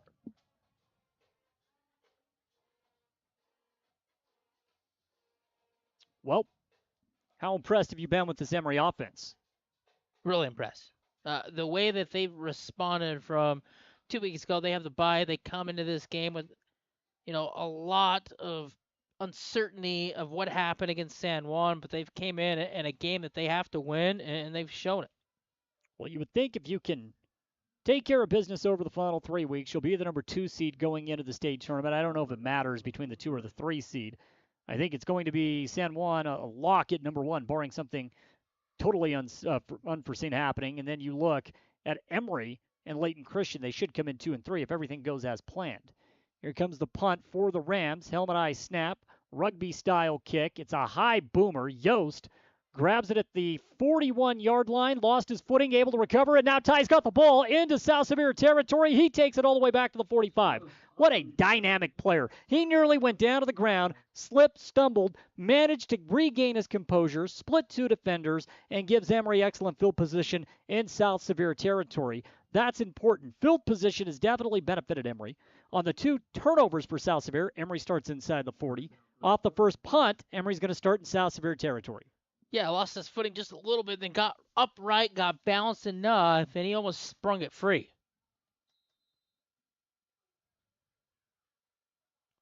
Gilbert will go out of the shotgun. And why not? He has picked the South Sevier secondary to pieces. 4-man front for the Rams. Handoff, reverse, flea flicker. Gilbert throws down the sideline. It was nearly intercepted. South Sevier was ready for that. Should have been picked. Yeah, the trickery did not get to the Rams. Gibson was able to knock it down. Emery fortunate that they still have the ball. On the 11th pass play of the evening for Gilbert, he's thrown back-to-back incompletion, still for 202 yards and 2 scores in this first half. No harm. Minute 33 left to play in the first half. 2nd and 10 for Emery, ball at the South Sevier 45-yard line. Gilbert goes out of the shotgun again. He's got J.J. with him on the right. Back to pass. Quick out. Herdsman just missed him.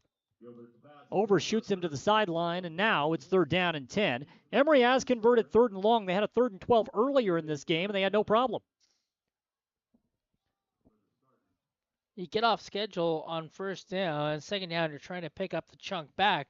Now you're 3rd and long.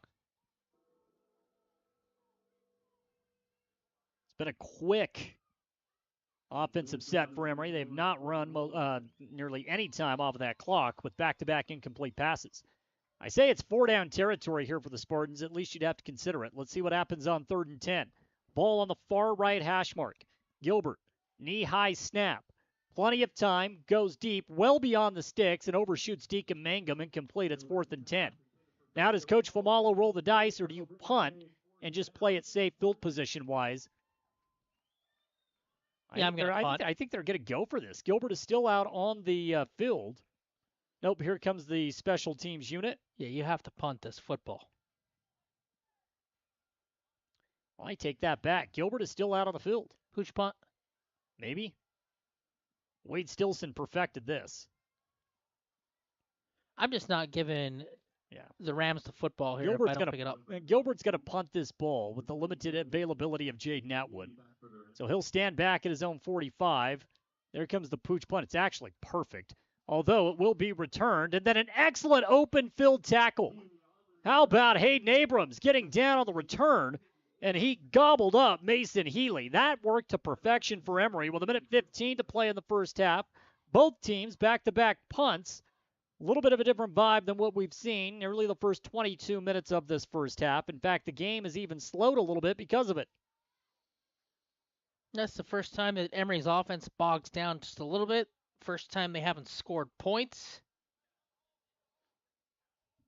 You know the Rams are going to be aggressive here. They have to. They have to. They've got to get something.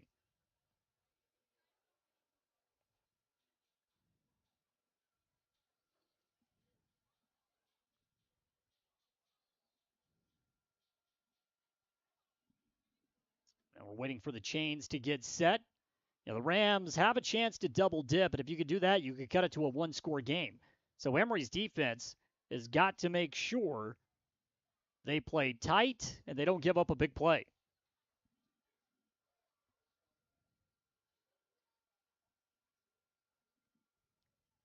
They officially spot this ball around the 7-yard line. No, 7. It says 17 on the scoreboard, but it's in the 7. It's inside the 10-yard line.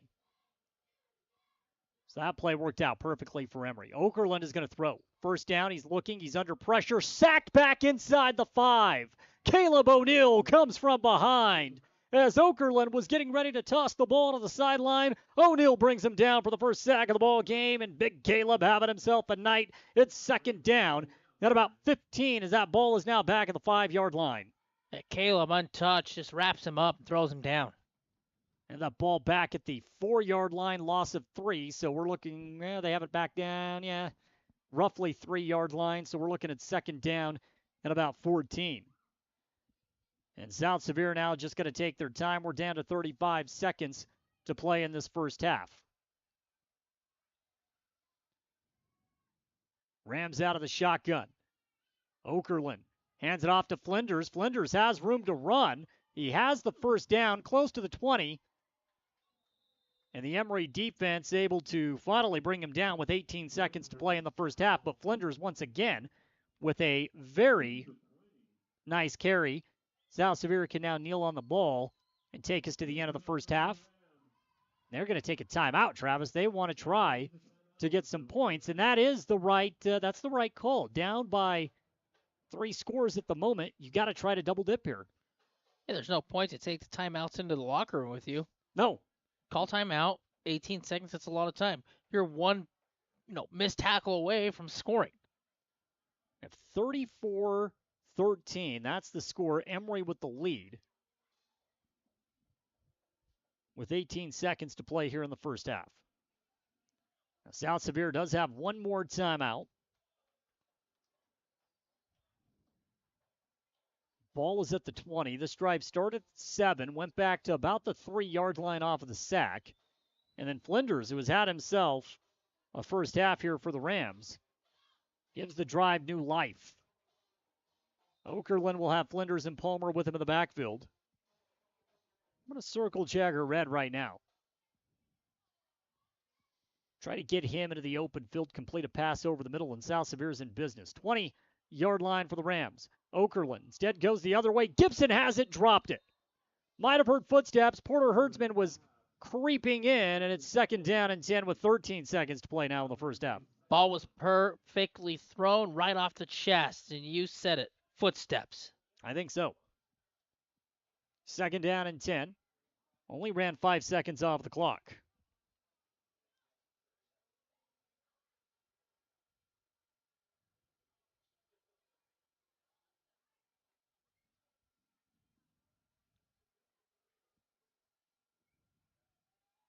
Rams are going to take their time. May have time for 1-2 plays. Okerlund's going to go back into the shotgun. He's got Flinders lining up to the left. He's going to throw this one. Airs it out. Across the middle of the field, incomplete. He was going for Red. The pressure, though, got there, so it speeds up the throw. He threw it right into the ground, and now we're looking at third down and 10. 9 seconds. Might be able to get 2 more plays off here. Although anything big probably has to be to the middle of the field. Yeah, Emery should play everything back. Just keep everything in front. Got your safety back just shy of the S logo at the 45. That's your safety blanket, but for these corners, just keep everything in front. Third down and 10. Okerlund is up underneath center this go around with 9 seconds to play in the first half. Play action, under pressure, able to dump it off. That's Palmer, 25, now gets it close to the 30, finally brought down. Johnson wrapped him up around the ankles, and the Rams call their final timeout with 1 second left in the first half. They'll get one more crack to try to get some points, and we'll keep it here. Coming up, halftime report brought to you by Castle Valley Orthodontics and Dr. Daniel Kelly. We'll take a look at what's been a brilliant first half for the Spartans. Trevin Gilbert was on fire. Threw out his first 9 passes. He was 7 of 9 for 202 yards. He has thrown 4 straight incompletions to settle down just a bit. But still, this Emery offense, 6 offensive sets, 5 touchdowns. You'll take that 10 out of 10 times. Yeah, couldn't have played any better in that first half. No. Defensively, creating some takeaways. They have had a little bit of a problem playing assignment football against this wing T. That's tough to do. Anytime you go up against a team that executes the wing T correctly, I make the reference to Navy in college football. It takes you a half at least to figure it out, and sometimes you just don't figure it out, right? And that's when you have problems. It's a pain to try to defend. No, and South Sevier has done a good job with it. They've just put the ball on the turf a couple of times. 1 second left. Okerlund's going to go to the shotgun set. He's got a 4 wide out set. Emery with a 3-man front. 2 safety high. That's Yost and Johnson. Okerlund. Clean pocket against the 3-man rush. Airs it out down the sideline, and this one goes out of bounds. That's the way the first half will come to a close. 34-13. Emery with the lead. Your thoughts on what you've seen over the first 24 minutes of this game? Yeah, offense came out, scored quick, 4 drives, 4 touchdowns. Defense then comes up with the turnovers, with the fumble recoveries, and you score off of it. So Emery coming off the bye looks great. Score right now, 34-13. Coming up, the halftime report brought to you by Castle Valley Orthodontics. Emery with a 21-point lead here on 107.3 FM, 750 AM. Also on our YouTube channel, Castle Country Radio Emery.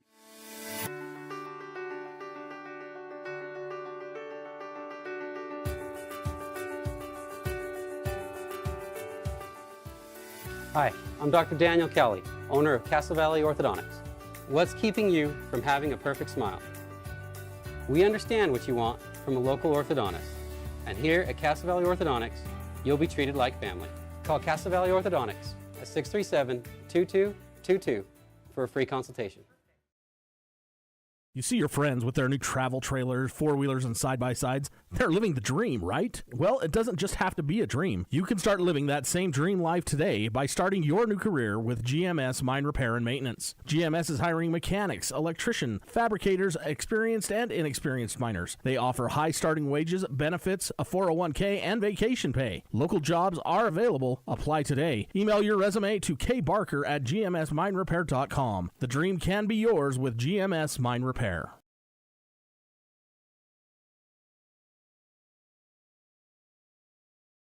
My son and daughter both play sports, a lot of sports, and with that can come injuries, bruises, sprains, and unfortunately breaks. That's why we use Eastern Utah Imaging. They're a convenient and local option for imaging and an important part of a student-athlete's team. Eastern Utah Imaging for high-quality, affordable MRI and X-ray services. Many quick scans take 30 minutes or less. You can call for an appointment or ask your doctor to refer you to Eastern Utah Imaging, North Fairgrounds Road in Price. Call 636 X-ray. That's 636-9729.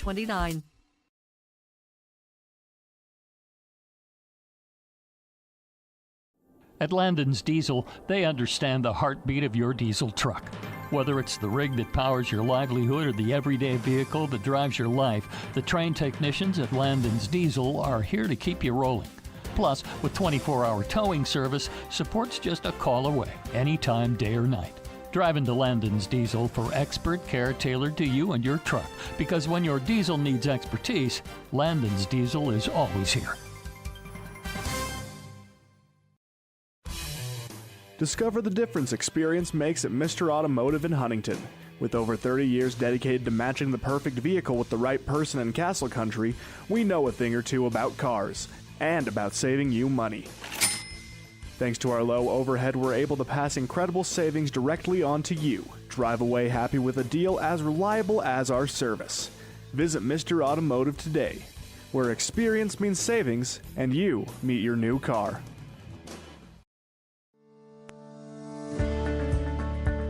At Oliver Law, we specialize in criminal defense and DUI. Everyone needs to know their rights. Let us guide you through the criminal justice minefield. At Oliver Law, we still believe in innocent until proven guilty.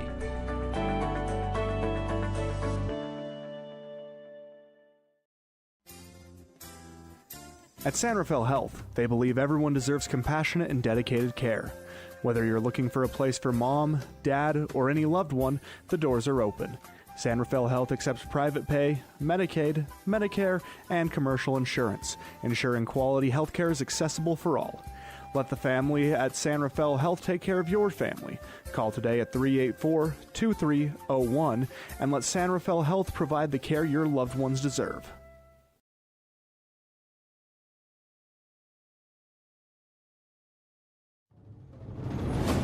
Emery High School football on KOAL 107.3 FM and 750 AM. Consultation for a smile that will last a lifetime. 6-9.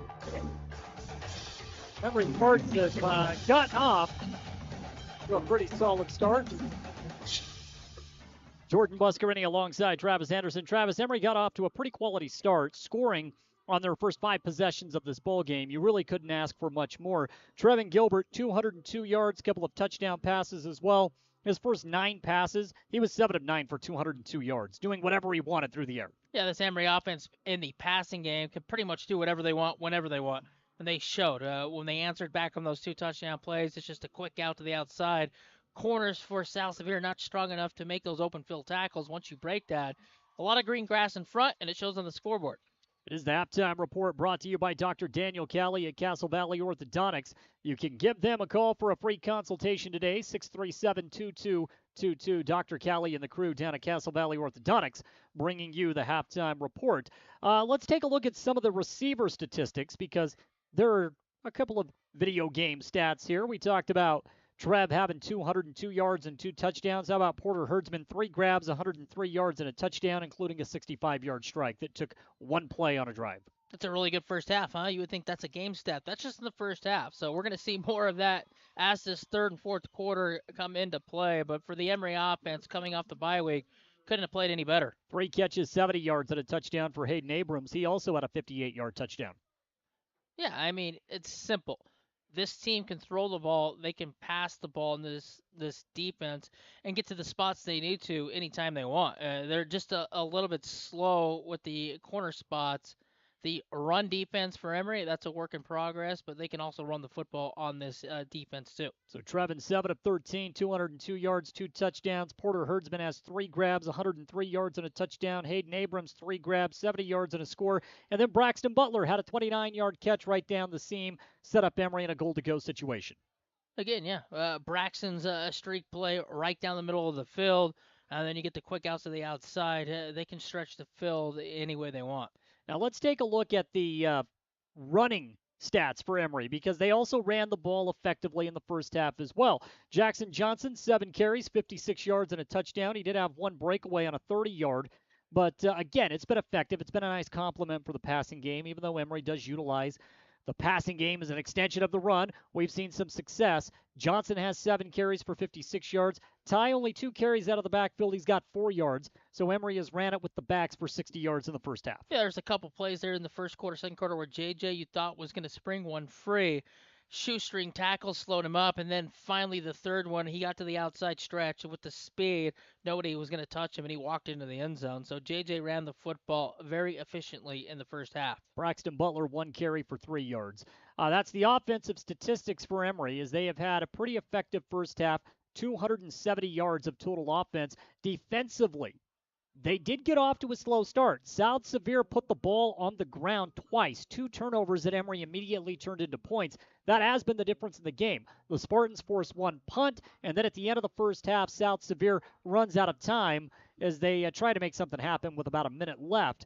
But outside of turnovers, Emery has struggled a little bit getting South Sevier off of the field. Yeah, South Sevier gashed him, ran the football well, right up those A and B gaps. If it wasn't for the 2 turnovers, they'd be matching point for point. So dug themselves a hole with the turnovers, and South Sevier's offense is just not built to come back from a deficit that they're sitting at right now. It takes too much time off the clock with their offense to try to get in situations. So for Emery, it's about just playing clean in the third and the fourth quarter, and you're going to get yourself a W. Let's take a look at the first half scores from the first half around the state. I know there's an interesting one not far from here, Richfield and Manti going at it. 7-0 halftime. What do you think of that game?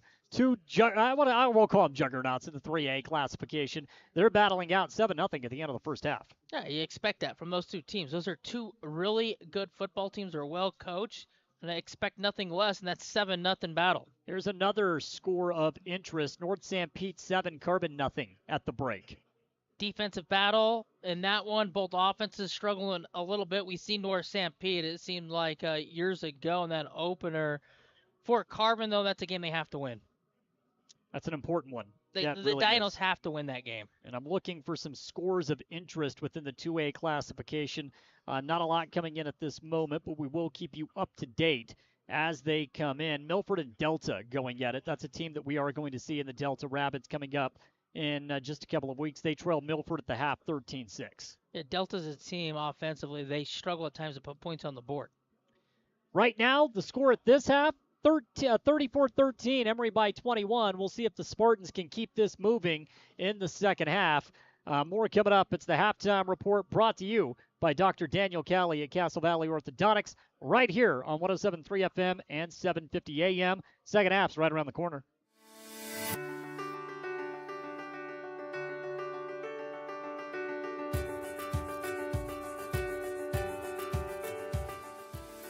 Hi, I'm Dr. Daniel Kelly, owner of Castle Valley Orthodontics. What's keeping you from having a perfect smile? We understand what you want from a local orthodontist. And here at Castle Valley Orthodontics, you'll be treated like family. Call Castle Valley Orthodontics at 637-2222 for a free consultation. At San Rafael Health, they believe everyone deserves compassionate and dedicated care. Whether you're looking for a place for mom, dad, or any loved one, the doors are open.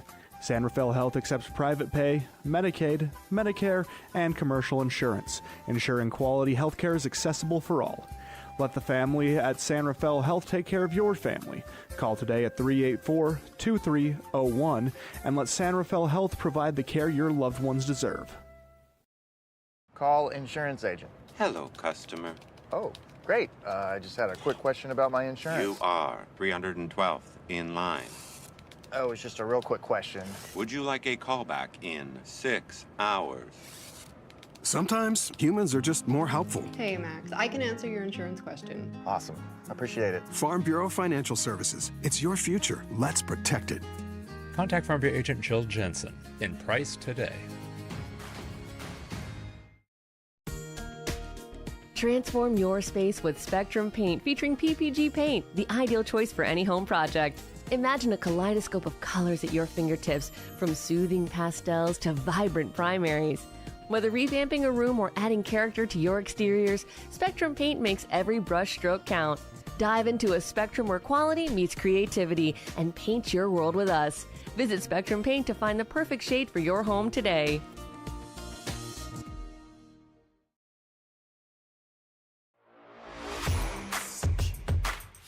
Whether it is for your personal vehicle or a work truck, Toppet Pickup Covers has what you are looking for to either dress your truck up or protect your belongings. Low-profile covers from Truxedo, paint-matched fiberglass toppers from ARE, or full utility covers and bed slides. Toppet also has the best warranty that you will find in the market.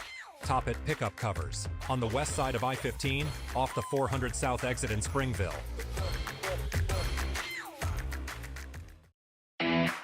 Hey there, food lovers. It's Bill Hicks from Farlano's Cafe, your new favorite spot for breakfast, lunch, and dinner. Whether you're craving a hearty omelet, a fresh salad, our golden curly fries, or our mouth-watering pastas, we've got you covered. And we're open 7 days a week. So come on down to Farlano's Cafe, where every meal is a celebration. Remember, it's where the locals eat. Visit us at Farlano's, where great food and great company come together. See you soon. The Spartans play here. Hayden Abrams, number 3. Caleb O'Neill, number 58. Deacon Mangum, number 12. On 107.3 FM and 750. We are about 2 minutes away from getting the second half off and rolling. Jordan Buscarini alongside Travis Anderson. That'll do it for the halftime report brought to you by Dr. Daniel Kelly and the crew down at Castle Valley Orthodontics.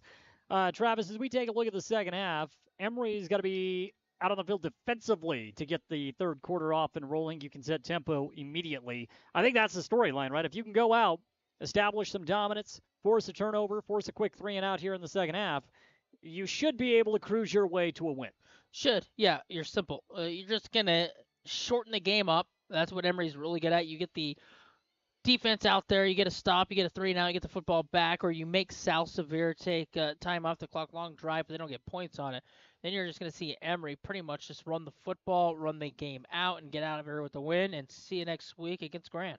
Which would be the final home game of the regular season. Can you believe that, how fast football has gone by, the fall sports season in general? I mean, we have sports all over the Castle Country right now. 1A baseball today in the state championship tournament. I know we have golf region championship coming up next week. We've reached the end for tennis as state is here as well. cross country. We've got all these sports coming to an end in fall as we've hit the home stretch. Yeah, it goes by quick. Build all summer long to get to the point in August, and here we are sitting October with 2 games left the regular season before the playoffs roll around. Third quarter, 34-13. Emery, again, we talked about it. The Rams are going to get the football first. The Rams have to score on this drive. If they come out empty-handed, they're really up against it. They have to have a drive that results in points. That was such a quick-moving first half. Yeah, bogged down, though, the last it did. 5 minutes or so in that quarter. It definitely did as things slowed up a little bit. But Emery, again, taking a 21-point advantage into the second half. And that's where we're set right now, 34-13. The Spartans will kick it to South Sevier. Great crowd once again here at South Sevier. Every time you come to Monroe, you know you're going to play a gritty team. We see this all the time in basketball. Football is no different. It's a fun environment. Difficult to get wins in the basketball gym and on this football field. Yeah, I know when we talk basketball, my old buddy Scott Labram and I, who shared the booth for many, many years, we used to get so amped for the Emery South Sevier basketball games. Got the wall right in the background. Oh, my goodness. That's such a great environment. Yeah, it's great. We're set to go. Emery's going to boot this away right to left on the radio dial. South Sevier has 2 back to return deep. 34-13. Emery with a lead. Let's play some second half football here in Monroe. Yost gets a run. Kicks it end over end. Rams will return it to the 10, now to the 15, out to the 20, 25, 30. Nice return out to the 35, 36-yard line. Not a bad return at all. The special teams unit for South Sevier has been pretty good. Mason Healy again on the return. Remember, he had a nice one, Travis. It was called back earlier in the game. To get positive start, to get the ball up just shy of the 40-yard line, right at the 36 or so to start this drive. 1st and 10. The Emery defense looking to set the tempo.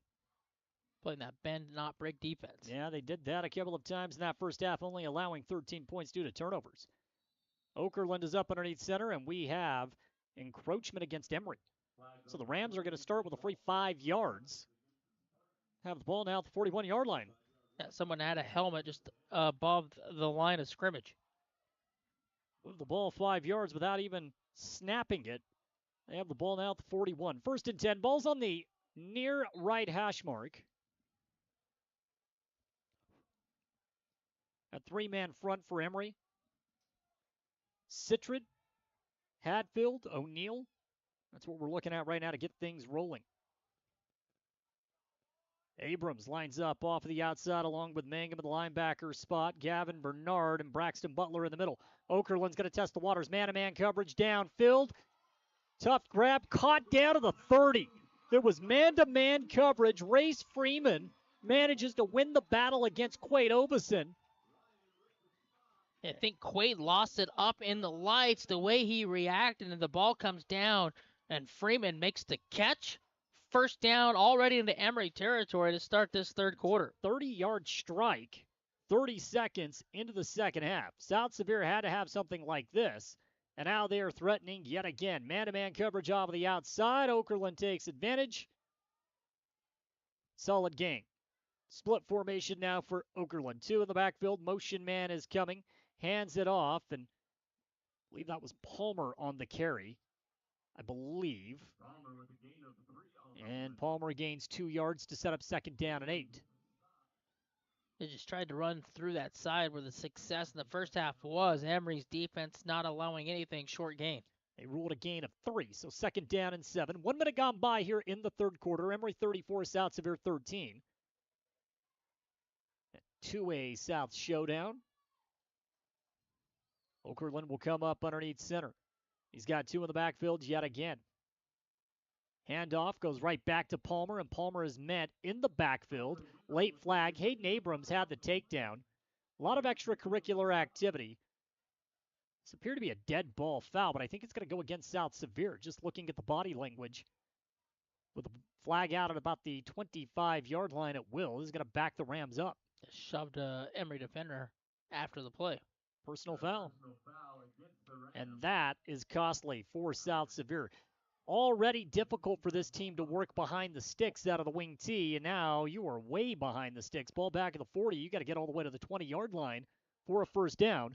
Do the math. 3rd and 20 here for the Rams. Yeah, just the mistakes you can't have as an offense. You have a drive going. You're not taking a lot of time off the clock, and then you get a dead ball penalty after the play to back you up to 2nd and long. 3rd and 20. 3-man front again for the Spartans. No change. Hatfield in the middle. We got O'Neill and Citrit on the outsides. Linebackers outside are Mangum and Abrams. Bernard and Butler in the middle. Secondary, Emery running 2 high safety. Okerlund play action. Bootleg rolls out right. He's going to keep it himself. Hayden tries to seal off that edge, but not before Okerlund gets back close to the original line of scrimmage. We'll see where they spot him out of bounds. He got inside the 30, past the original line of scrimmage. Ball up to the 27-yard line, and this is a very makeable 4th down. He picked up a huge chunk. 14 yards. It's 4th and 7. Emery just playing it safe. They're going to allow that chunk to be peeled off. Now 4th and 7. 4th and 8 officially. They got the ball at the 28. They got to get to the 20, so it's 4th and 8 officially. Yeah, they're in a perfect spot.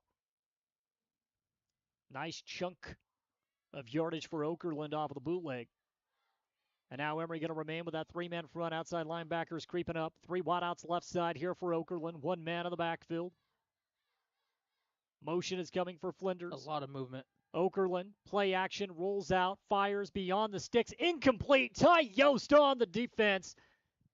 Hand just snuck in, poked the ball away. Pass intended for Spackman. And Yost comes up with a big defensive play. Emery forces a turnover on downs. How about the coverage from the senior Ty Yost? Yeah, Rams looked out of sorts on that one. He had a lot of movement. They got away with it. Then they fired an incomplete pass. So the turnover on downs is the 3rd turnover the Emery defense has caused tonight. So the Spartans come up with a big defensive stop, and now offensively looking to take control of this game, already up 21 with 9:57 to play in the 3rd. Trips right side, man-to-man on the left. Hayden Abrams is going to draw that man-to-man coverage, and Spackman will stick with him. Gilbert looking, now directing traffic. He's got one in the backfield. South Sevier creeps back, quick pass. Deacon Mangum, first time we've called Deacon's name offensively, and he maybe got back to the line of scrimmage. I don't think he did. Loss of 1. Try that little bubble screen to the outside. Good job defensively to swarm in, make the play, and not allow him to get anything going. And 2nd and 11. That's all right, though. That play keeps the clock rolling. And we're going to see a lot of this. It's just going to be Emery's just going to take the air out of the football here. Yep, for sure. Shotgun 2 on each side. Trevin takes the snap, waist high. Fires across the middle of the field, nearly intercepted.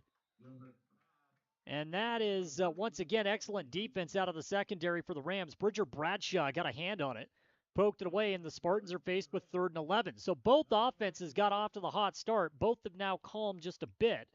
Emery has converted 3rd and long once already, 1 for 2 on 3rd downs beyond 10 yards. Got the paw on the football, stopped that play from going. That catch in stride would have led to 6 points. It was converted. Bradshaw, the safety, lurking. 4-man front here for the Rams. Motion man is Herdsman. Trev rolls out, gets it to Porter. Porter to the 30, 35, close to the 40. He's got the first down. Porter, Herdsman on a gain of 15 yards to keep the drive alive. Just roll him out and get some space between you and the wide receiver. The corner off the football doesn't come crashing down. Allows the catch, and then 15 yards later down the field, first down. Emery in business once again at the 41. Spartans clicking. That's the 2nd time they've converted on 3rd and more than 10. Gilbert out of the shotgun, hands it off now to Ty Yost. Yost with a little room to run past the 45-yard line. Ty gets it out to the 47. So a nice gain of 6 on first down. That's Ty's just his 3rd carry of the game. He does have 10 yards on 3 carries. Yeah, not a lot of Ty running the football today. Limited with JJ and how well he's ran the football. But you can see that little burst that Ty brings to the table. We've seen it on the kick and punt returns, this time in the backfield. And really how well they've thrown the ball. In this game, Emery just has 13 carries. Wingback set this time. That's Braxton Butler. Rolls out, picks up the block. Gilbert able to dump it off now to Braxton, who disengages. Braxton now into South Sevier territory, shoved out of bounds at the 44-yard line. Got a Still flag. a nice pickup and a late flag. Yeah, little play to the outside, a little screen play. Nobody in a red jersey within 15 yards of him. That is officially an 8-yard pickup, pending the penalty.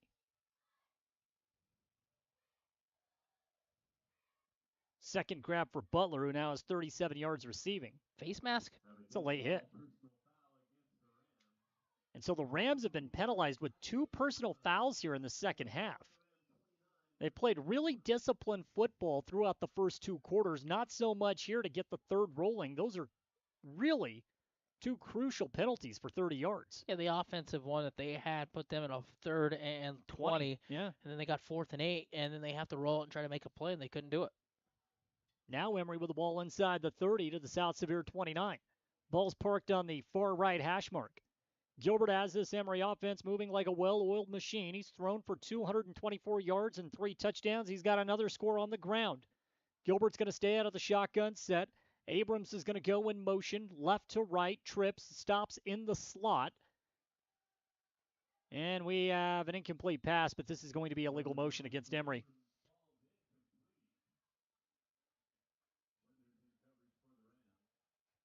Not enough guys set. Legal motion like you talked about.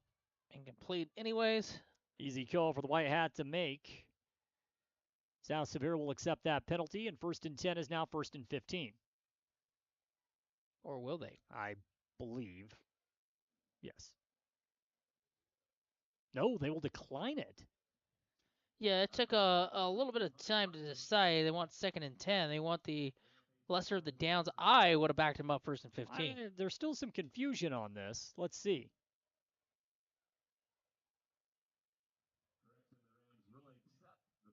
Yeah, they're going to accept it. Of course you will. That's what I thought. It's 1st down and 15. Ball moves back to the 34-yard line. 8:13 to play in the third. Emery 34. South Sevier 13. This has been a penalty-riddled third quarter up to this point. Slowed the momentum of the game. Not quite sure who that favors. I would guess it's favored the Emery heavily because of a couple of big penalties. But even the Spartan offense struggling to find some momentum now. 1st down and 15. Gilbert out of the shotgun set. 2 wideouts on each side. Quick pass, bubble screen. Herdsman down the sideline. No answer. Herdsman gets into the secondary. 1st down and more. He'll take this one close to the goal line. Flag comes out late. Herdsman gets it all the way down to the 2-yard line. It stands at the 32-yard pass. Gilbert took a shot after the play as well. Could have called a flag on that one. Flag comes in late. To have the stand in the pocket knowing you're going to take a hit like that to complete that pass, I mean, it just shows guts. He's a gritty senior. Flag out late. Porter Herdsman adds to what's been a terrific evening for him. Face mask against South Sevier. That'll be half the distance to the goal. 256 yards passing for Gilbert. Exactly on the dot, 150 receiving yards for Porter Herdsman. Yeah, the Rams right now are just unraveling with penalties. So now with the ball at the 2, Emery trying to increase their lead. Scoreboard says they have 40. They do not. It's 34-13. Just jumping the gun a little bit. Hand off to JJ. Bounces off a couple of would-be tacklers. Still trying to extend the play to the outside, and he'll lose some yardage. That takes him all the way out of the inside the 5 out to the 7-yard line. He tried to bounce to the outside, never had any balance or any room to run, and the Rams push him back, push the pile back, 2nd and goal. Loss of 5 on the play.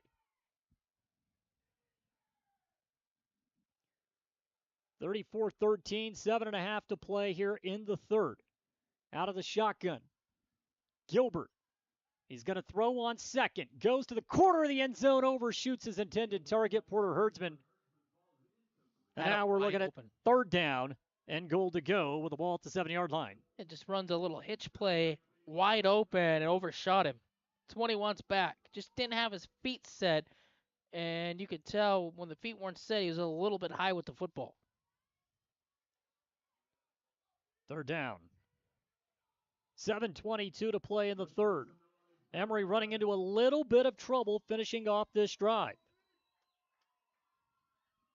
Gilbert back out of the shotgun, 2 wideouts each side. He's got J.J. with him in the backfield, back to pass. Gilbert looking, goes across the middle, caught, touchdown! Jackson Johnson looked it off in the middle of the field, goes to the right pylon, and J.J. has a receiving touchdown. The Spartans have now increased their lead 40-13 with 7:16 to play in the third. Right over the hands of Hudson Flinders. That play right there, corner, J.J. catch, easy touchdown.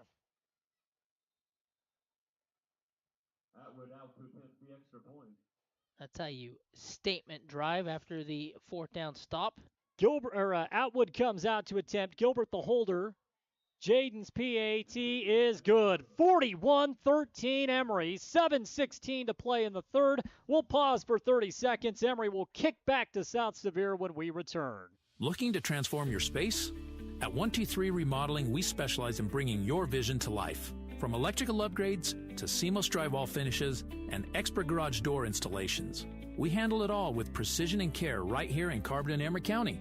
Trust the local experts at 123 Remodeling. Call us today at 630-2215.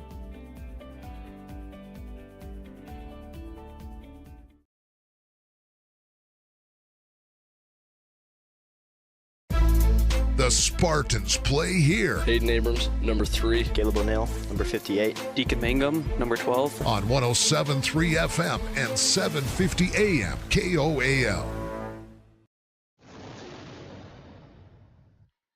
41-13, Emery with the lead over the South Sevier Rams as Trevin Gilbert continues to add to his sensational evening. Here comes the kick end over end. This one will take a bounce for the Spartans. It was touched. Ball is loose. And South Sevier is going to be backed up deep in their own territory. Mason Healy wanted that ball to go out of bounds. It never did. And now the Rams will have to start inside their own 10-yard line, trying to see where they spot this ball officially. It looks at about the 5. Yeah, that ball never took that bounce to go out of bounds, so he has to pick it up. And by that time, the special teams unit gets down there, and they are pinned back deep.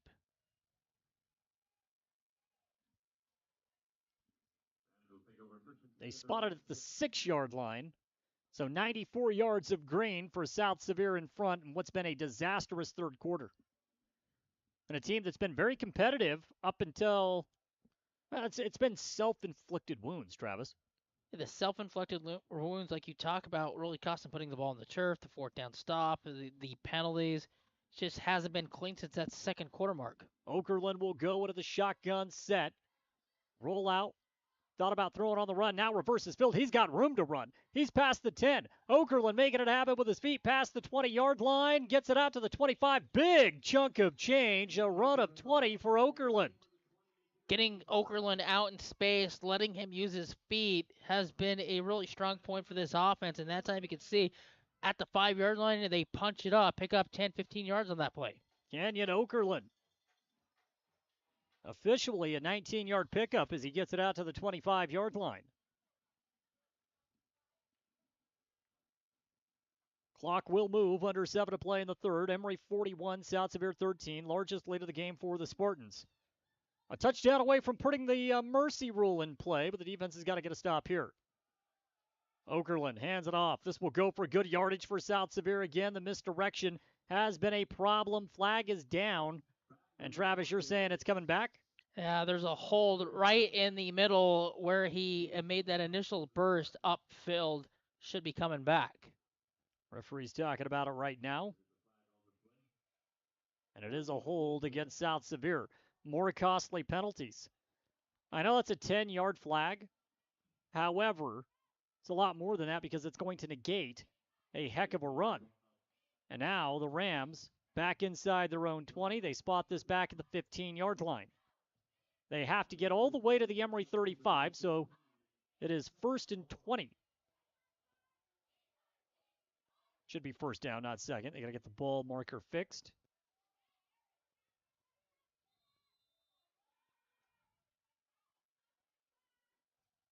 First and 20. 6:25 and counting to play here in the quarter. Third quarter, that is. Shotgun set now for Okerlund. He's got 2 wideouts off of the right side. Stays in the pocket, down the seam. And Hayden Abrams, or Braxton Butler, rather, is going to get away with a hold. He had a handful of jersey. He did get the poke away. Incomplete pass. It's 2nd down and 20. Hey, if you can get away with it, get away with it. That pass intended across the middle for Hudson Flinders. It's incomplete. Yeah, that's what you're taught, right? Make sure that the referee can't see it. I don't know if you're taught jersey that, like that. So get away with it. 2nd down. I don't know if that's the way you're taught, but it worked. Hey, there was a little separation there. And at this level, if it's high school or college, you are taught if you're beat, take the pass interference. It's not the NFL. It's not a spot foul. But I do believe Butler got away with a little bit of hold. But guess what? In the stat category, it goes down as a deflection. 2nd down and 20 for South Sevier. Okerlund's going to stay in the shotgun. Way off schedule right now. They got to pick up some positive yardage right here. Okerlund has 1 man in the backfield with him. Trips right side, 1 wide out to the left. He's back to pass. Moves out of the pocket now to the right side. Throws on the run. Pass is caught to the 30. Fumble. Ball is loose on the turf and it bounces out of bounds. Bo Stilson comes up. Makes the hit on Chase Spackman. Spackman lost the ball, falling down to the ground. Nice pickup here for the Rams. It is 4th down. Or excuse me, it's 3rd down. 3rd down and 5. They got to get the ball to the 35-yard line. Right now they have it at the 30. Ball's on the near hash mark. Stilson has given Emery some really quality reps this season out of the secondary. He's played well. Okerlund this time up underneath center. Rams need 5 yards to extend the drive. 6:02 to play in the 3rd. Pitch. This one's wide open. Flinders on the outside. He's got 1 man to beat. Slowed down by Ovison. Stilson comes up. He makes the touchdown-saving grab. Would have been tough for Flinders. Ovison did enough to slow him down, but Flinders has it out to the 40. Excellent play call by the Rams.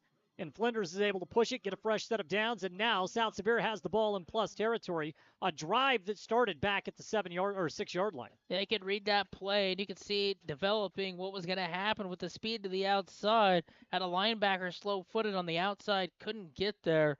And then again, your athletes are doing a good job of getting in the space and picking up 1st downs.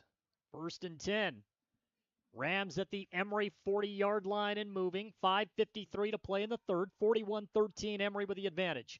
Okerlund goes back into the shotgun. Emery has seen some different looks from the Rams offensively on this drive. Delay handoff, and this goes absolutely nowhere. A takedown of the backfield. Trying to hand the ball off this time, working around the right side. Healy goes nowhere, loses a big chunk of change back at the 46-yard line. Illich in on the takedown for Emery. Illich didn't bite on the fake, just stood his ground. And a loss of 6. Illich was in the backfield almost immediately. Had the takedown, and now it is 2nd and long, 2nd and 16 for the Rams. They got to get the ball to the Emery 30-yard line. Okerlund is up underneath center. The edge has been there for the Rams on this drive. Okerlund, play action, steps in the pocket, fires deep, man-to-man coverage downfield, caught all the way down to the 5. Flag comes out. Pass interference will be the call. South Sevier will decline it. And Race Freeman has another grab over the top of Quade Ovison. That's been a tough assignment for Quade off of the left sideline. 1st and goal coming up for the Rams on what has been a massively impressive drive, starting deep in their own territory. Yeah, you got to give Freeman credit, though. He just goes up at the highest point and gets the football twice over on Quade.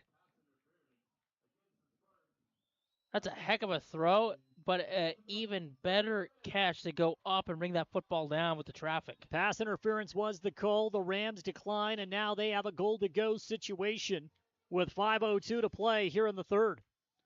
Freeman's lengthy. He's got size, good hands.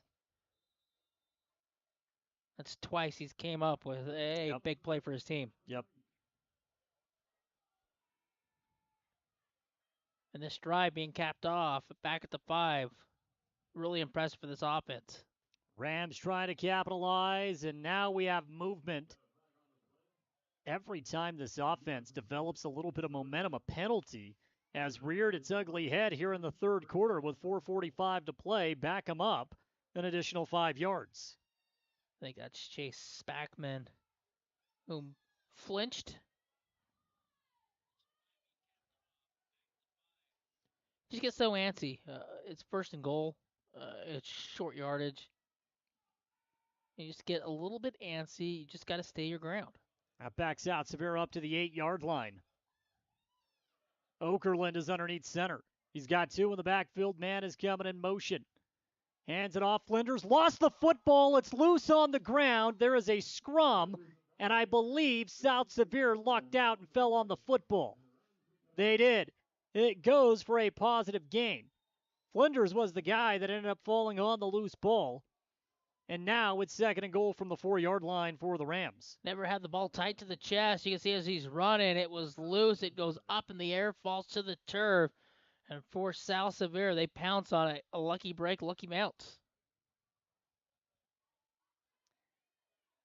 That has been the Achilles heel for the South Sevier team. Almost was the third lost fumble. So Okerlund will come out under center. He's got Palmer and Flinders in the backfield. Hands it off to Flinders. Maneuvering his way close to the goal line. Gets it inside the 3. We'll see where forward progress was stopped. Not a bad pickup for the Rams. Let's see, Travis, where they spot this ball. They spot it at the 3-yard line. Third down and goal. Well, the Emery defense has a little bit of a test here. Let's see if they can rise to the occasion. A team that has had a lot of success moving the football on the ground in South Sevier. We hit the 3-minute mark here in the third quarter. Third down and goal to go from the 3. The success of running the football here should come into play. It's been that right side. It's been a little bit of a weak spot for the Emery Spartans, and I think that's where that play's going to go. You can see the offensive line loaded up to that side. Okerlund under center again. His man is coming in motion left to right. Handoff. Palmer puts his head down. Did he get in? I think he crossed the goal line. They say no. He is down at the 1-yard line. Well, the ball broke the plane, but the officials say the knee was down before, and it is fourth and goal at the 1 with 2:23 to play in the third quarter. That clock continues to tick. Already down 28 points. South Sevier needed to capitalize in the red zone quickly. And that is not the case. The clock continues to move down to 2:10 now in the quarter. That's a great call. Knee did hit before the ball goes across the goal line. It is at the half-yard line. I would expect Okerlund to keep it himself under center and just move forward. We'll see if Emery pinches inside the middle. Okerlund. Don't get too cute if you're South Sevier. Okerlund is up underneath center. Calls for a man in motion. Snap. Okerlund. Trying to get in. Did he cross the goal line? Waiting for the officials. Emery saying he did not. It would be a late call from the officials. Still waiting. And they're still waiting. They say no, he did not get in. The Emery defense comes up with a stop. Oh, my goodness. At the inch-yard line twice. And South Sevier cannot punch the football in. The Emery defense comes up with another turnover on downs. My goodness. What a defensive stand for the Spartans with $1:40 to play in the third quarter. South Sevier had 2 plays from inside the 1 and could not get it in. Inside the 2, I should say. Could not punch it in. Okerlund was so close. Emery did pinch on the inside. Stacked in between the guards. Held up Okerlund. And now Emery will have the ball with 99 yards of green in front of him after South Sevier just marched it 93.5 yards down the field for nothing. That really stings my for the Rams. You come all the way down the field and you can't punch 6 in. Emery ball. Gilbert will go into the shotgun. He's got 3 wideouts to the left, 1 to the right.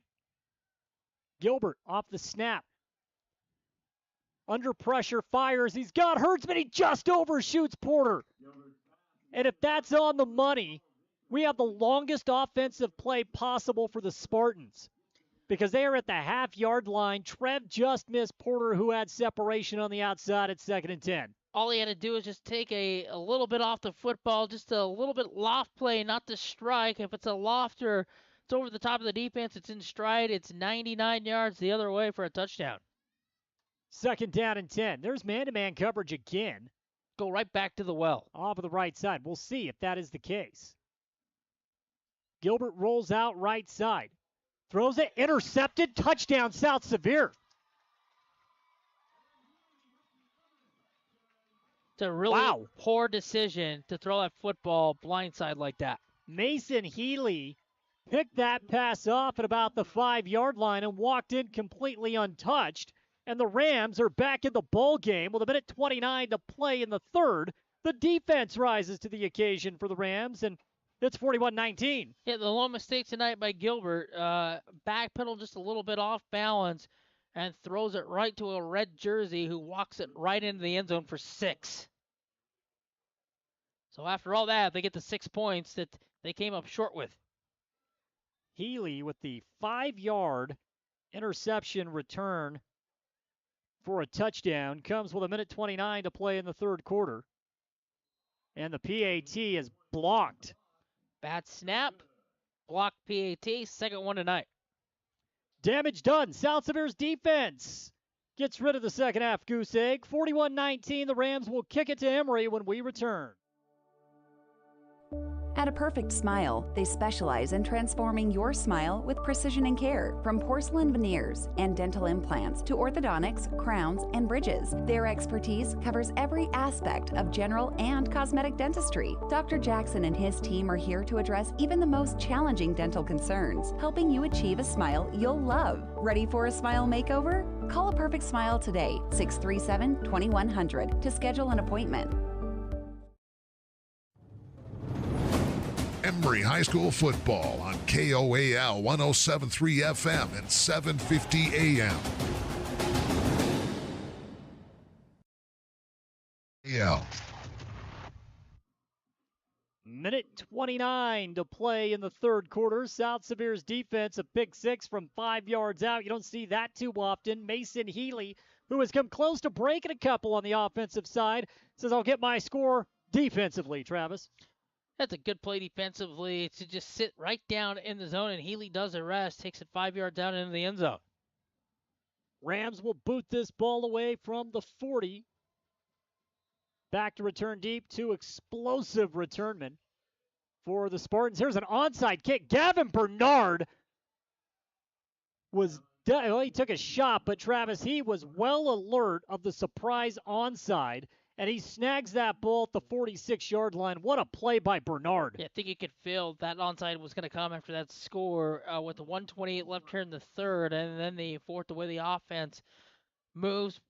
Both teams like to take a lot of time with the clock. They were thinking, we need another quick score. It's the right call, but Bernard was ready for it, snagged that ball, took a big pop.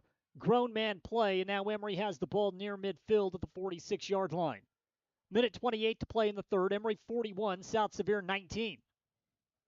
Gilbert goes back into the shotgun. Hands the ball off. Sloppy exchange, but Yost gets the edge. He's into South Sevier territory down the sidelines. No one's going to catch him. Ty will take it to the house. However, a flag is down, and this will most certainly negate what would be a 54-yard touchdown run by Yost. Yeah, hold on the edge. You're going to bring it back. And the South Sevier crowd, to their delight, will see 6 erased off the board.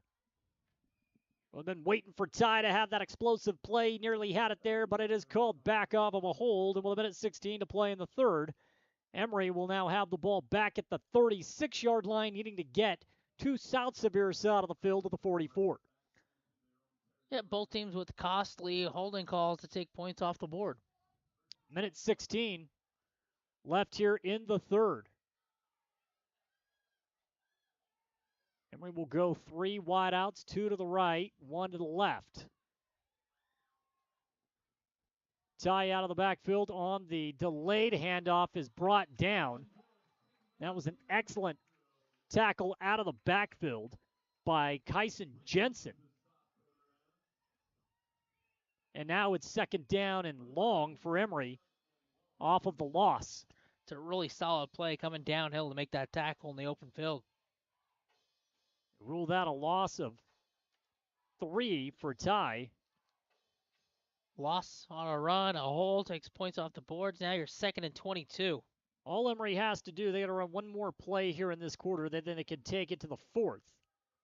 Trevin takes the snap, clean pocket. He can stand flat foot, dump off pass, finds JJ, who gets it close to the 40-yard line. So a gain of 6, 3rd down and long for Emery. It takes the check down. You get some of those penalty yards back, and you do what you can out of that play to make it 3rd and manageable. 27 seconds left. Shouldn't run another play.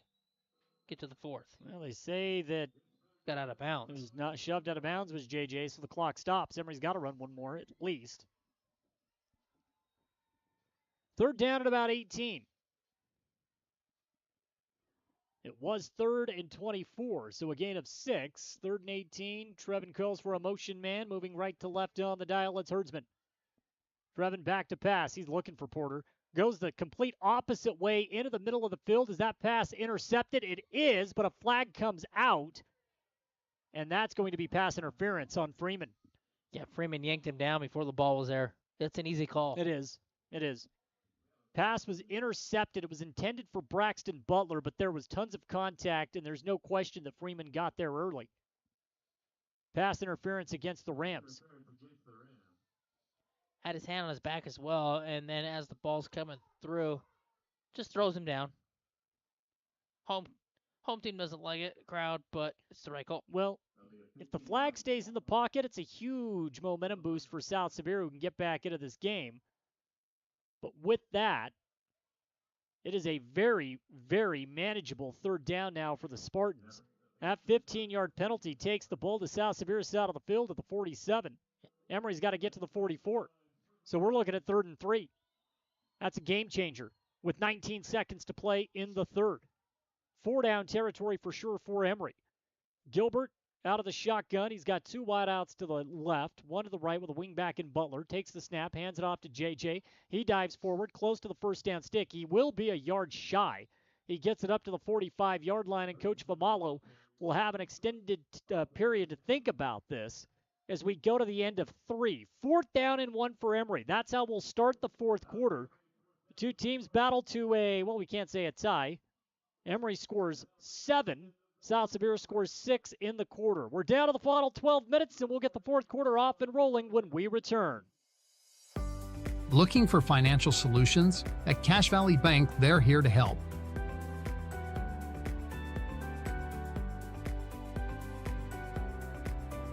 Whether you need commercial loans, mortgages, or expert financial advising, they've got you covered. Visit them today on the corner of First West and Main Street. Cache Valley Bank, your partner in financial success. Equal housing lender, member FDIC. Imagine this. You're cruising down the highway, windows down, music up, but suddenly your car sputters. Don't let car troubles break your stride. At Cars, Complete Auto Repair Service in Wellington, they're dedicated to keeping your vehicle running smoothly so you can keep enjoying those flawless drives. From regular maintenance like oil changes and wheel alignments to tune-ups and even new tires, Cars is here to help. Visit Cars today and drive away confident knowing your car is in its best shape ever. The Spartans play here. Porter Herdsman, number 23. Braxton Butler, number 33. Quade Ovison, number 6. On 107.3 FM and 750 AM KOA. 4th quarter underway, 4th and 1. Quarterback keeper Trevin Gilbert. Well, it all depends on the spot. I thought he got it, but I don't believe it's a very favorable spot, Travis. Let's see. Spot's not good. From my point of view, it looks short. This is close. Gilbert on the quarterback keeper, and they've got to call the chains out. They will. We get a measurement. Now, just for giggles here, you're 1 for 1 in the booth. Call it. I'm going to say, I need that referee to move for a second. No, you can't cheat. Did he get it? No.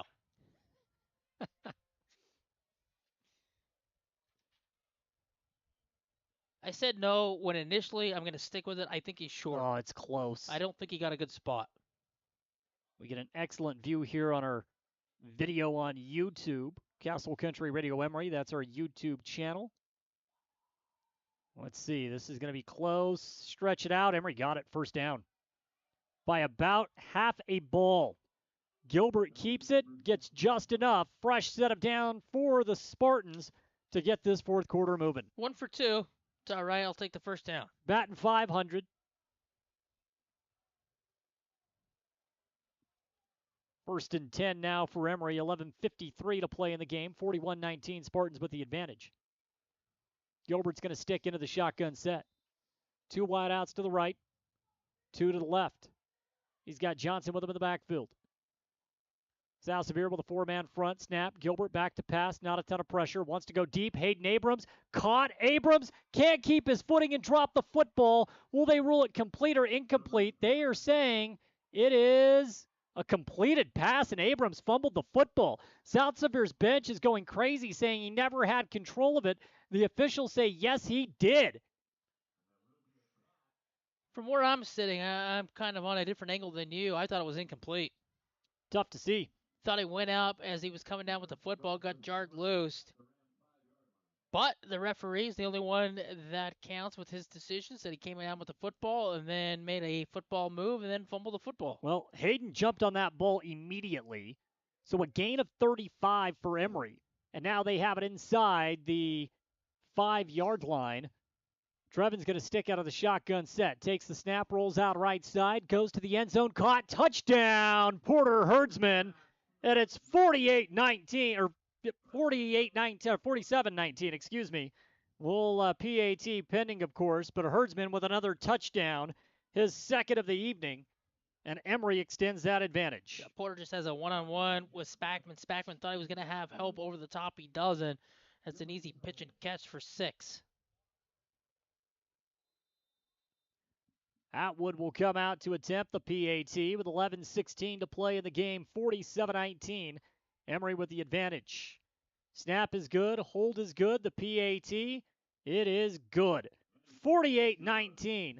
All Emery in this one as they capitalize. Trevin Gilbert over the 300-yard mark on the evening. Emery will kick off to South Sevier with a 48-19 lead when we return with 11:16 to play in the fourth. At Castle Country Vet, they believe every pet deserves a touch of love and expert care. You can trust Dr. Harmer and Dr. Kelly. They're not just veterinarians, but passionate pet lovers, dedicated to nurturing your furry friends like family. From routine checkups to emergency interventions, you and your pet will experience compassionate, professional care every step of the way. Let Castle Country Vet help your pets lead the happiest, healthiest lives. Call Castle Country Vet today, 637-5797, because love is a 4-legged word. Emery High School football on KOAL 107.3 FM and 750 AM.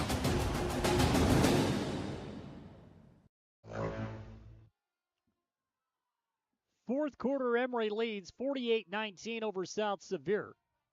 Another touchdown pass as the offense has been cooking all game long. 11:16 to play here in the ball game. It's a great drive by that Emery offense to come down here in the fourth quarter and put up 6 after the interception.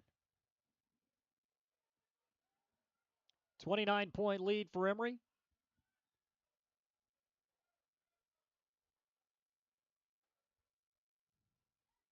And we have a flag on the sideline for South Sevier. Just a sideline warning. Their first of the game.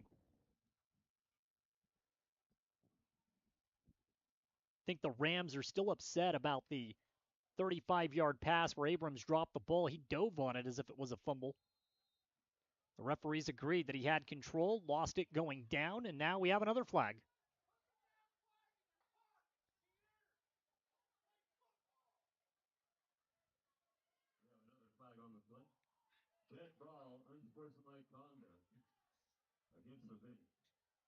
And so now we have the unsportsmanlike conduct on the bench.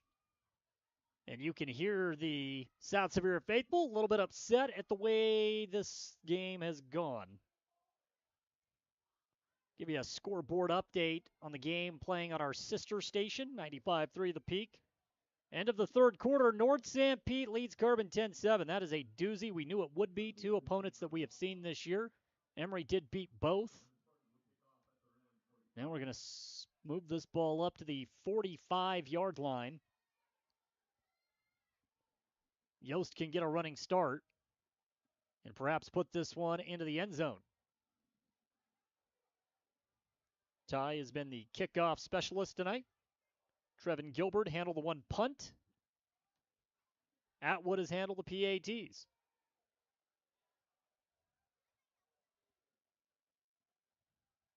Ty will line up the ball with 11:16 left to play. All Emery in this one. They lead by 29. One more score will go to the mercy rule.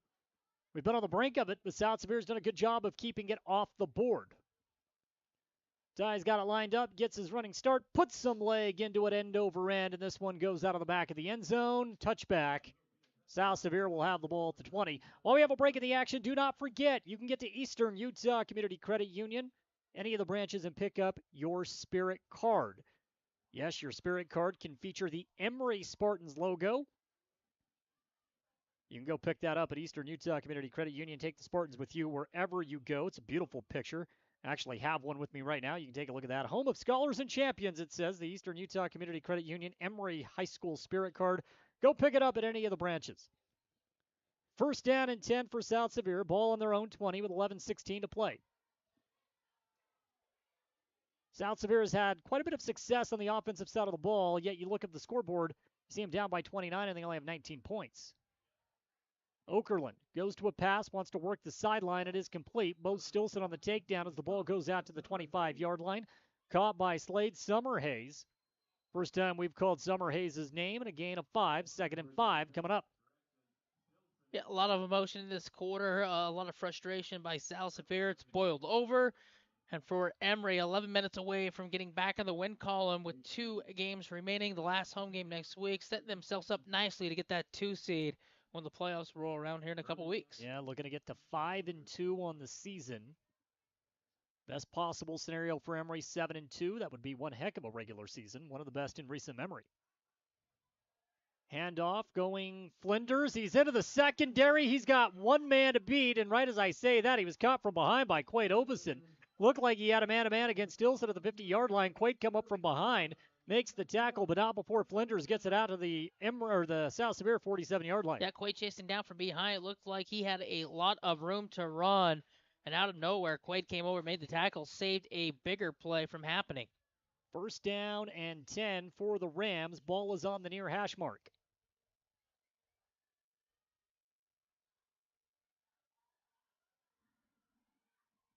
Okerlund will come out up underneath center. There's 2 in the backfield. Emery stacking the box once again. Okerlund's going to throw. 5-step drop, fires. He's got man-to-man coverage over the top. It's caught all the way down to the 5-yard line. Summerhays comes down with it. He had Trick Jensen a man-to-man coverage, and Okerlund delivered a strike. Okerlund has put 3 really beautiful balls right in the bucket 3 times, and that one, again, sets up a 1st and goal. Well, they spotted the 10-yard line, not the 5. They say Summerhays' knee went down, and now prime position for the South Sevier Rams with 10:23 and counting to play here in the ball game. Clock is not moving at the moment. Referee's telling him to trigger it. There we go. Okerlund hands it off. This one will go for positive yardage for Flinders. Gets it inside the 10, down to the 7-yard line on a gain of 3. For as efficient as South Sevier has ran the football, when they have gotten in the red zone, they have not been able to strike quick. A lot of that has to do with the fact that the field shrinks, can't really use the outside as much. Emery can play with that safety net back of the end zone behind them. But still, the Rams have used a lot of time in the red zone. And time is something that they do not have if they want to mount a comeback trailing by 4 scores. Okerlund is back up underneath center. He's got one man in the backfield, takes the snap, fakes the end around, fires, pass to the end zone, caught, touchdown, South Sevier. Connects across the middle of the field with Boston Palmer for 6, and it's 48-25. Emery's lead has been chopped down as South Sevier puts together a quick drive. Needed that quick drive, and they answered back after the touchdown, so that's 14 points here in the last couple minutes. One off the interception, then Emery scored. Now you get this quick touchdown off the long pass play. It sets it up. Another onside kick coming? Definitely. Have to. PAT, which has been a struggle, looks like South Sevier is going to go for 2. And why not? 48-25, Emery by 23 with 9.5 to play here in the game. Up underneath center, it's Okerlund, 2 men in the backfield. Okerlund takes the snap, hands off the reverse, and this will go for 2. Sneaking into the end zone was Spackman. Spackman gets through the line of scrimmage, avoids a couple of tackles, and now it's 48-27. The lead is down to 21 with 9.5 to play in the game. South Sevier will kick it off to Emery when we return. At Clean Cut Roofing and Siding, they believe every home deserves to look its best. Since 2003, Clean Cut Roofing and Siding has been transforming homes and businesses with precision and care, ensuring your peace of mind with every shingle and siding panel installed. Whether you're updating an old look, repairing storm damage, or bringing life back to your storefront, trust them to handle every detail. Visit cleancutroofingsiding.com to schedule your free consultation. Clean Cut Roofing and Siding, where quality meets craftsmanship. The Spartans play here. Porter Herdsman, number 23. Braxton Butler, number 33. Quade Ovison, number 6. On 107.3 FM and 750 AM KOAL. Back to the action here in the fourth quarter. Emery 48, South Sevier 27. Rams will not go away. Every time Emery comes close to putting in that mercy rule, we see the Rams fire back. Give them a lot of credit. They've battled a little game. They haven't quit at all. Got down big. They've battled back again in this quarter. Got down a little bit, but they've scored 2 touchdowns in the last, 3 minutes or so? No, kind of. They had the pick 6 at the end of the third quarter. Here's the onside, and this one is loose on the turf. South Sevier may have recovered. It's still loose. Finally, it's blown dead, and I think the Rams may have had it and then coughed it up. Now, they pounced on it, and they lost it. Emery avoids disaster. You've got to come up and grab that football. You can't wait for that extra hop. Conover, I believe, is who managed to snag that ball for the Spartans on the hands team, Garrett Conover. And so with 4:28 left in the game, Emery will have the ball at their own 49-yard line. South Sevier's had a couple of good onside kicks, but they have not been able to scarf them up. Now Emery can take some clock down, leading by 3 scores. If South Sevier gets that ball, they have it at midfield. Another quick touchdown. I mean, I don't think you have to panic if you're Emery, but all of a sudden it's a 2-score game. Yeah, for Emery, it's just about now taking time off the clock. Mangum will come in motion left to right on the dial. Gilbert, he's going to throw. Dump off pass, and Yost set on his back and finally hit the turf. That was a bizarre sequence. Yeah, he was running and the football was stuck to his back. It was nearly intercepted by South Sevier. I have never seen that. Ty went down to the ground and that ball was literally sitting on his back while his knees were on the ground. And South Sevier nearly picked that off. Incomplete pass at 2nd and 10.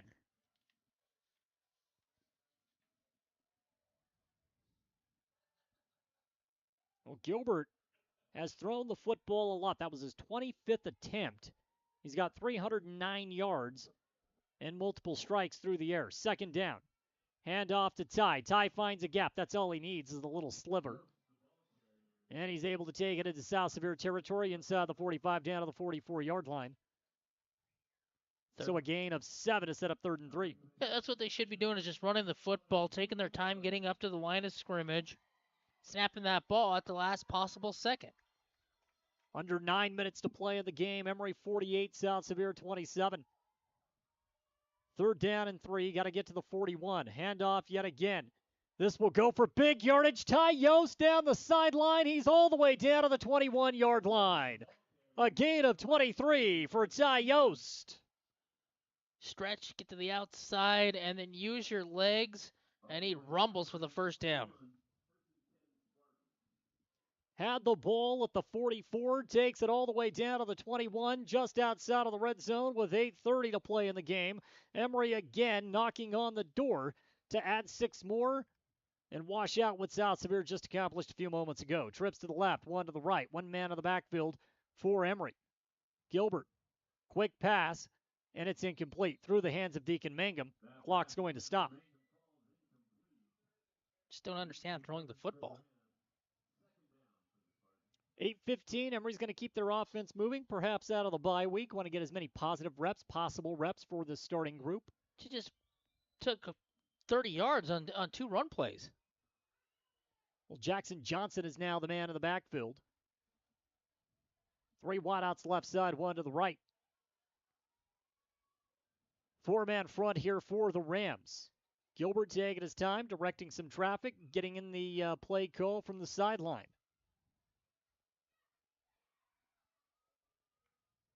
Trev, back to pass, throws, wide receiver screen. Abrams gets to the corner. He's got the first down before he's finally flung out of bounds. He's close to it. Let's see if they give it to him. Just shy of the 10-yard line. That's extremely close. They will give it to him. First down and 10. First down and it's 10. It's not a goal-to-go situation. They spot it just shy of the 10, so Emery could get to the half-yard line for another fresh set. But a 10-yard pickup on the pass.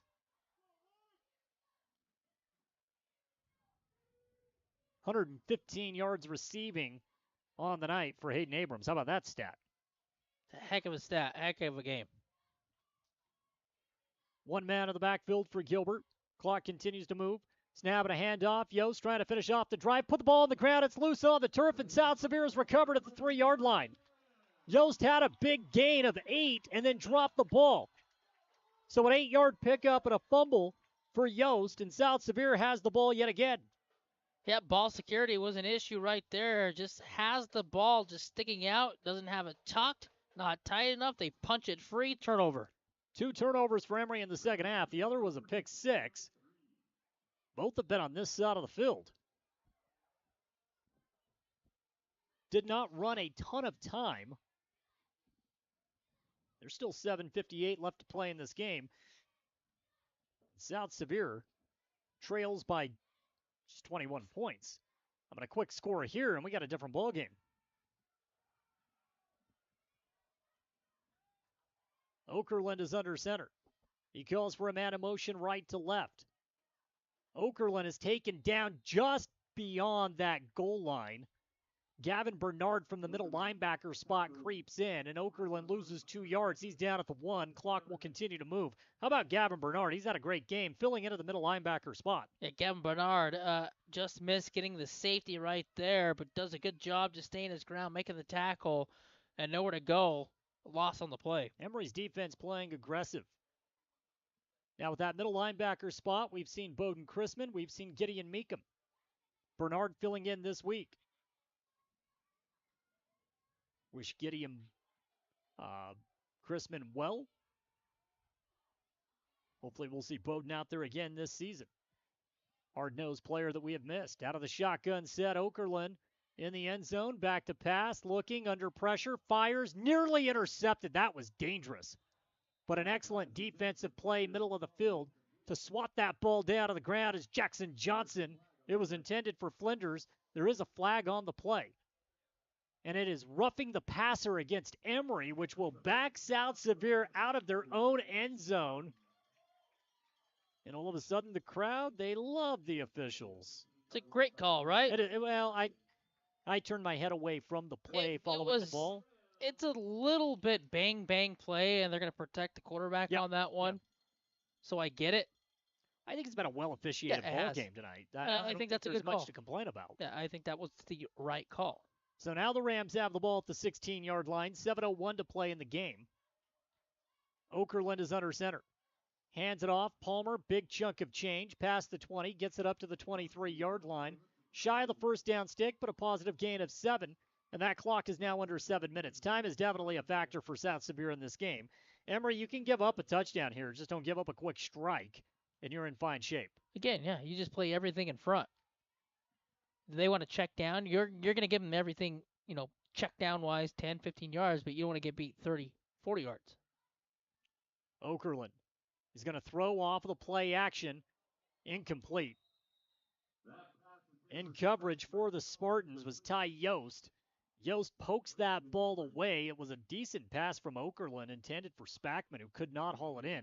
Hit him in the face mask and the hands and falls incomplete. 3rd down and 3. Yost right on the hip as Spackman gave him no space to go up to make a play on the football. 3rd down, clock stops, 6:26 to play here in the game. Okerlund will go back out of the shotgun. They're going to stack it left side. Watch for the play action off to the right. Let's see what happens. Okerlund, there's the play action, handed it off to the right. Flinders has room to run, and he picks up the 1st down out to the 30-yard line. That'll stop the clock. Typically, when they have run stack left side or stack right side, they've gone to the opposite side because Okerlund, he can move. So can Flinders, so can Palmer. There's some weapons to this South Sevier offense, and we're seeing it. Yeah, they're really good shifty runners. Like you said, stack right or left, it hasn't mattered. They've ran the football efficiently tonight. 1st down and 10. Ball is at the 30. Clock continues to move under 6. Okerlund back to pass. He's under pressure. Flushed out of the pocket. Stripped from behind. Ball's loose on the turf. Rams will recover back at the 26. Hayden Abrams come up from behind. Tried to grab a little strip sack action. Knocked the ball down. South Sevier is able to pounce on it. They keep it at the 27. Yeah, he never felt that pressure coming from that backside. And he's very fortunate that ball took a bounce right back in to the South Sevier Rams. Hayden Abrams has been a blast to watch throughout this season. He's made huge defensive plays. And another strip sack. He had one against Manti earlier this year as well. 2nd down and 14 off of the sack. Back to pass is Okerlund, and we have stoppage, encroachment against Emery, so the Rams will get a free 5 yards. So 2nd and 14 is now 2nd and 9. Second time tonight they've been caught off sides.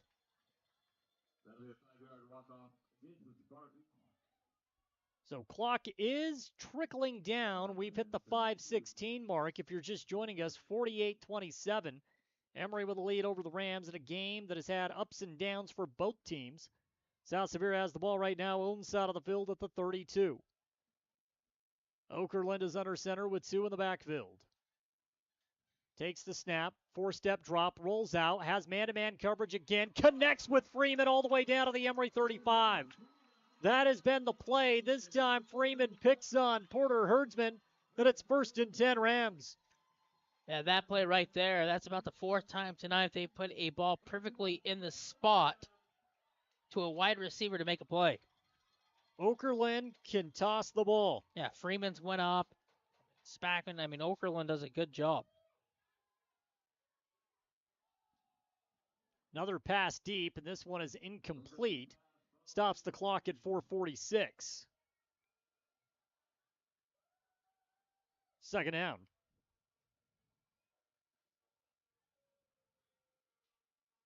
You're going to have to move quick. Time is now a factor. 4:46, you just said it.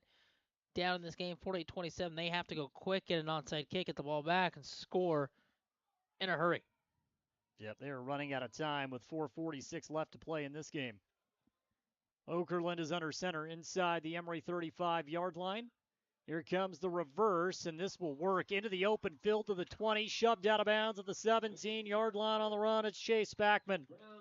Yeah, running the ball again. They've been successful as an offense. 1st down, run the football, and trying to get some more points here. 4:40 left. They've reached the red zone yet again inside the 20. Ball is at the 18-yard line. Okerlund is under center. He's got 2 in the backfield once again. They're going to stack right side this go-around. Okerlund. Play action. Back to pass. Center of the field. Caught. Touchdown? No. Tackled at the 1-yard line. Spackman comes up with it. Ty Yost saves the score. And now the Rams have the ball at the 2-yard line. They have moved the football up and down tonight. A couple times they've come up short with the turnovers, but as an offense, they look pretty good. Quarterback keeper, short. Okerlund did not get in. And once again, Emery has been able to slow down the South Sevier offense in the red zone. These are quality seconds coming off of the clock. Up 21 with 4:05 left to play in this game. Go in huddle. They got to go no huddle. They got to get up there to the line quick, snap the football, and score. Just taking way too much time. Second down at the 1. Okerlund calls for his man in motion. There's the pitch. Spackman wants to get to the outside. Did he get into the end zone? Yes, he did. Touchdown, South Sevier. Well, he had to work for it, but he gets in, and all of a sudden it's a 2-score game with 3:48 to play. The Rams will come out to attempt the PAT, make it a 14-point game. Yeah, broke the plane, got pushed back. That's a good drive to get points. And with 3:48 left, hanging around.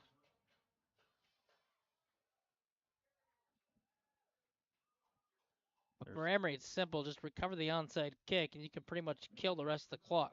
PAT is good. 48-34. South Sevier has been the better team in the second half. Emery's not been able to capitalize. However, they're working out of a hole. We'll see what the final 3:48 has in store for us. Emery 48-34. We're back in 30 seconds. Discover peace of mind with Don's Hometown Insurance, now even closer to home at their new location, 58 West Main Street in Price. Connect directly with friendly agents ready to tailor a package just for you. Imagine bundling your home, auto, and life insurance, simplifying your life while maximizing your savings. Experience personalized service designed to protect what matters most to you. Visit Don's Hometown Insurance today and feel the difference.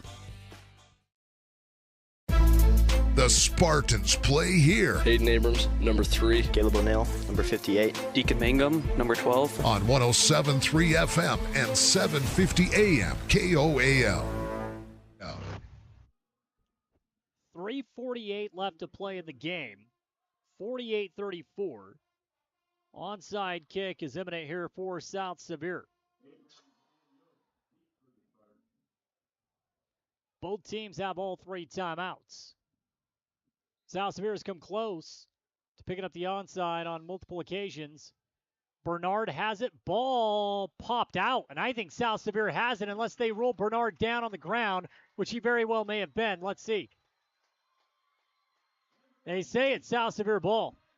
And with 3:44 to play in the game, we have an U-ball game. Bernard had it. I think when he went down, it popped out. You just got to go get the football. You can't wait on it. Once you see that thing hit, you've got to go down. And going down and waiting for the extra bounce cost him again. He tried. Went down on the ball, and as he went down, it just popped out off his hip or his rib.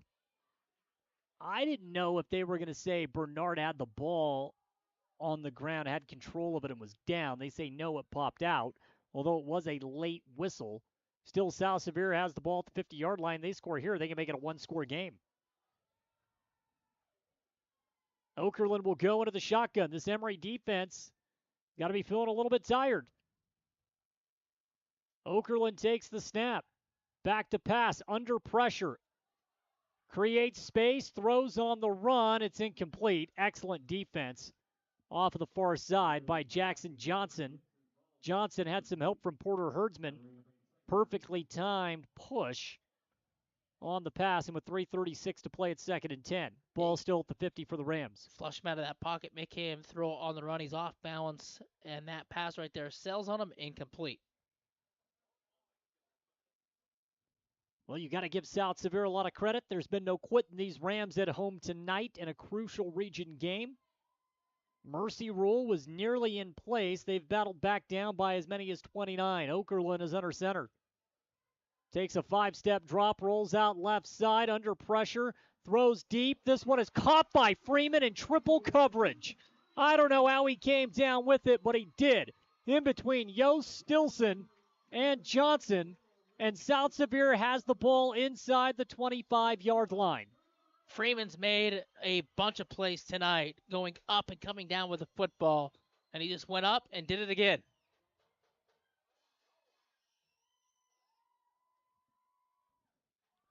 Okerlund back to pass, rolls out right side, has some room to run, splits the defense. He gets inside the 15-yard line. He's got the first down. They spot him at the 12, stop the clock with 3:03 to play.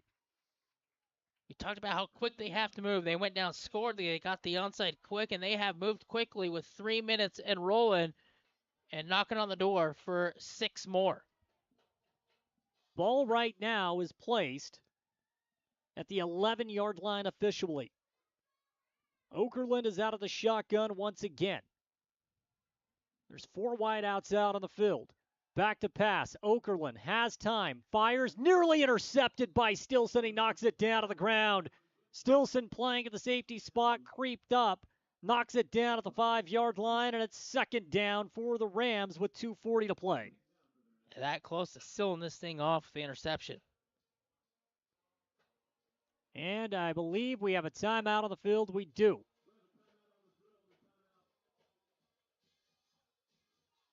Trying to see who called the timeout. I believe it would be Emery. I don't see why South Sevier would use a timeout at this stage. We're going to keep it here. 2:40 left to play in the game. Emery led by 29. South Sevier's chopped it down to 14. And they have the ball inside the Emery 15 right now with the 11-yard line. The Rams have all 3 timeouts left. If they score, Emery would have to actually pick up a first down. Otherwise, South Sevier would get the ball back with a chance to tie or win this game. I never thought we'd get to this point, right? The way Emery was dominating the football game, but they let South Sevier hang around, and here we are.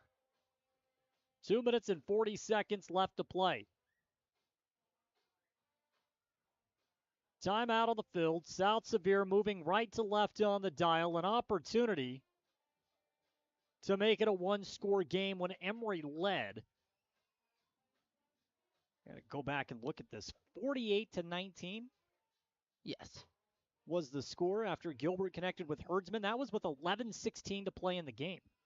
Yeah, South Sevier's been the better team in the second half. They've outscored Emery slightly.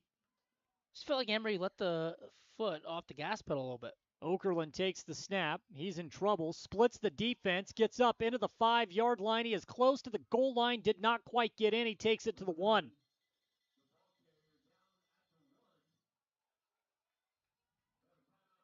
And a timeout taken by South Sevier. And so the Rams are really putting all their eggs into the onside kick basket, even if they score here by taking the timeouts. You just can't do that. Don't agree with that. I don't agree with you burning your timeout. You are at the line of scrimmage already. You're up there. You don't need to burn the timeout. The ball's at the 1-yard line. You need the timeouts in case you don't recover the onside kick. Well, if you're Emery, thank you. I think you gladly will take South Sevier using the timeouts here to save a little bit of time. It is third down, and you can pick up a first down if you are the Rams. That's also the important note. You need about a half a yard to do that.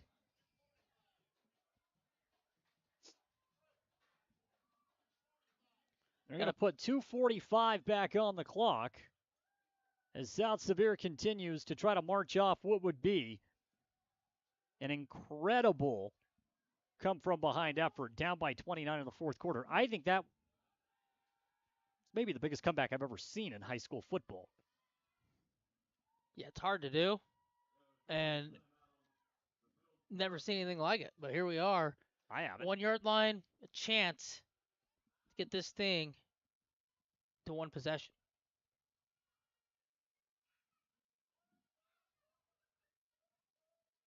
They're going to measure for a first down. And if you're South Sevier, the measurement now kind of hurts after you use the timeout unless it was called for by the sideline. And then they get the timeout back.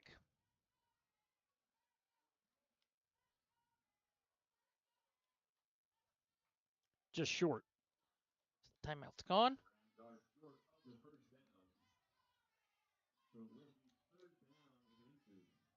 So third down for the Rams. Again, they have used a lot of time in the red zone in this ball game, but with 2:35, there will still be time for them to get the ball back even without 3 timeouts. if the Rams can pop this in right here. Ball's at the 2. They got to get to the 1 for a first down. 2 yards makes it a 1-score game. Flinders comes in motion, handoff. Palmer fighting. Did he get in? He did not. The Emery defense comes up big yet again, and precious seconds will now tick off of that clock. You've got to get to the line. You've got to hurry.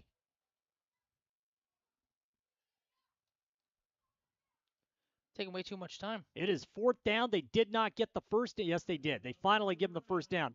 Where the ball marker had flipped to 4th down, but they finally give it to South Sevier. Ball is now with the 1, down to 2:05 to play in the game. Clock still ticking. Okerlund.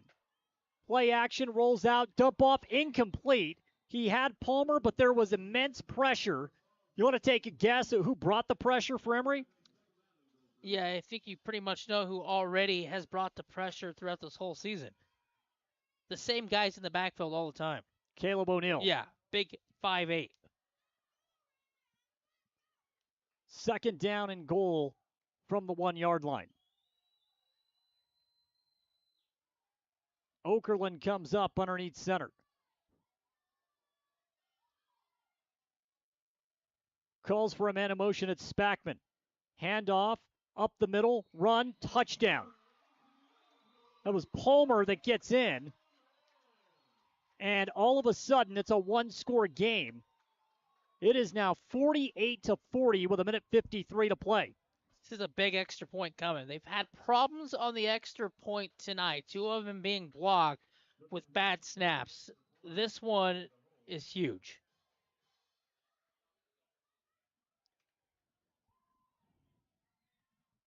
Big-time kick, already an 8-point game. The snap is down, the kick is up, and this is a boomer right down Broadway. 48-41 with 1:53. Onside kick is most certainly coming. And all of a sudden, Emery is just trying to escape Monroe with a win. This seemed unfathomable in the 4th quarter.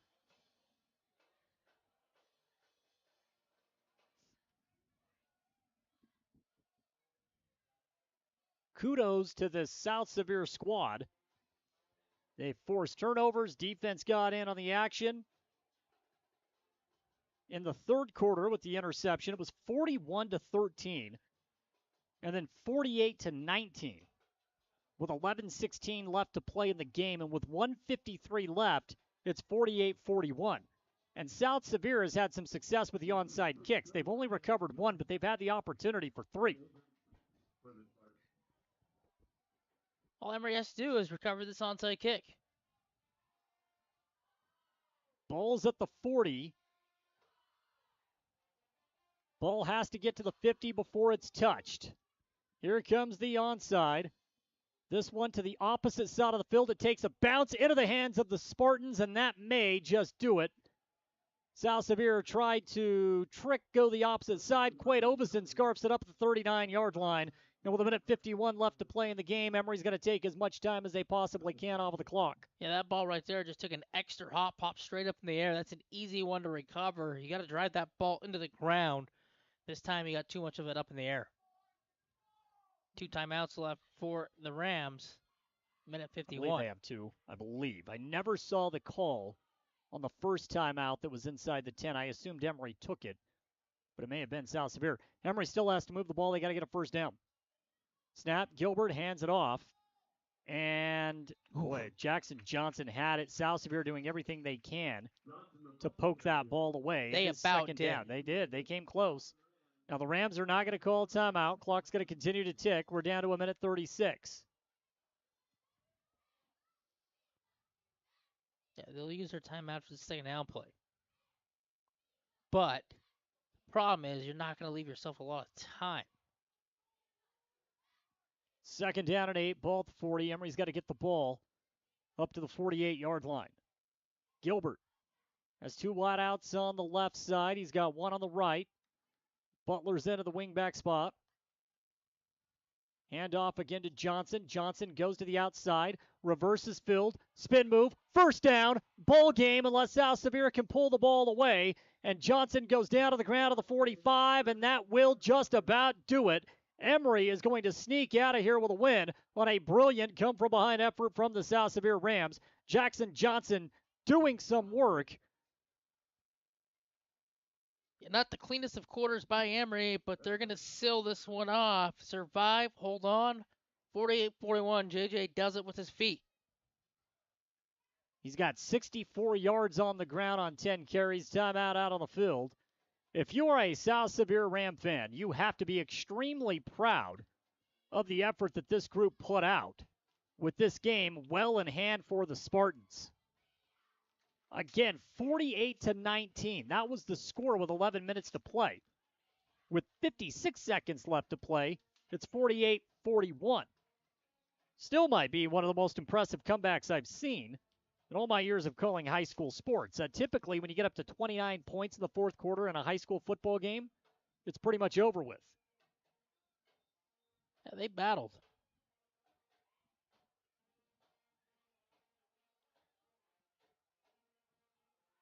Out of the timeout, Emery's going to bring the ball back out.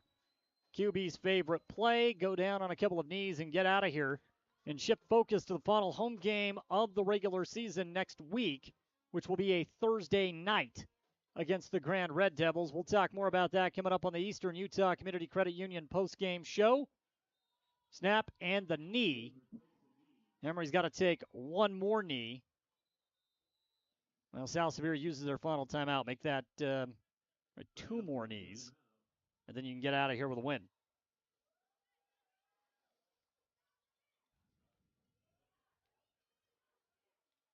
Last home game next week. You talked about it Thursday night against Grand, and then on the road to Delta before we get to that state playoff.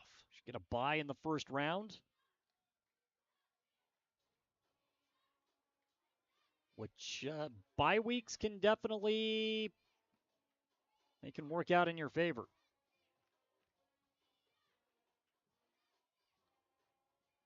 Emery came out firing in this game, and then the tide changed to the fourth quarter.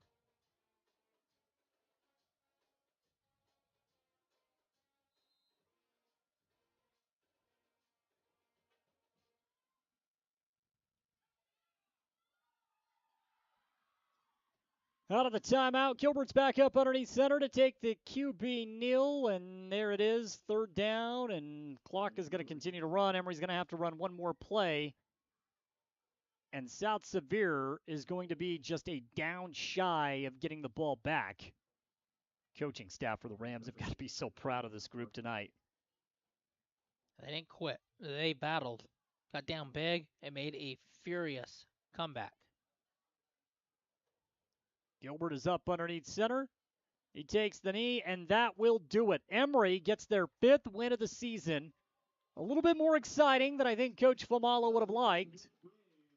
But, nonetheless, they get the win, and that's what's important. 5-2 now on the season, back in the win column after the loss to San Juan 2 weeks ago, and the bye week last week. Final score in this one, 48-41. Emery with the win. We'll send it back to the studio. Post-game wrap-up show brought to you by Eastern Utah Community Credit Union is right around the corner. It's Emery High School football. It's here on KOAL 107.3 FM and 750 AM. At Eastern Utah Community Credit Union, we have the solutions to your financial goals. From auto loans, RV, home and business, to savings, money market, and certificate accounts. With local people, local lending, and local decisions, you can depend on us.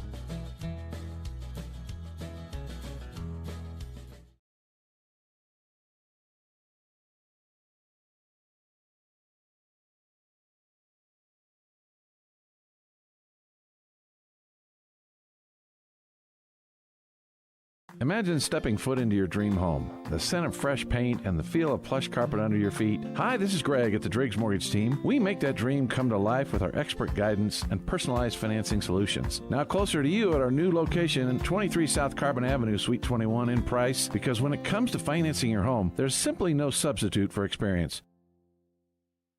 You see your friends with their new travel trailers, four-wheelers, and side-by-sides. They're living the dream, right? Well, it doesn't just have to be a dream. You can start living that same dream life today by starting your new career with GMS Mine Repair and Maintenance. GMS is hiring mechanics, electricians, fabricators, experienced and inexperienced miners. They offer high starting wages, benefits, a 401k, and vacation pay. Local jobs are available. Apply today. Email your resume to kbarker@gmsminerepair.com. The dream can be yours with GMS Mine Repair.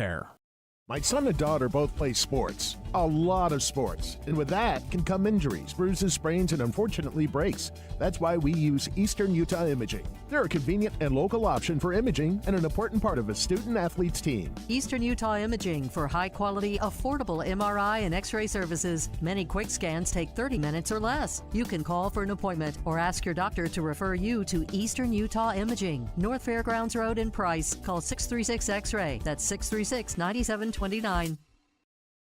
At Landon's Diesel, they understand the heartbeat of your diesel truck. Whether it's the rig that powers your livelihood or the everyday vehicle that drives your life, the trained technicians at Landon's Diesel are here to keep you rolling. Plus, with 24-hour towing service, support's just a call away, anytime, day or night. Drive into Landon's Diesel for expert care tailored to you and your truck, because when your diesel needs expertise, Landon's Diesel is always here.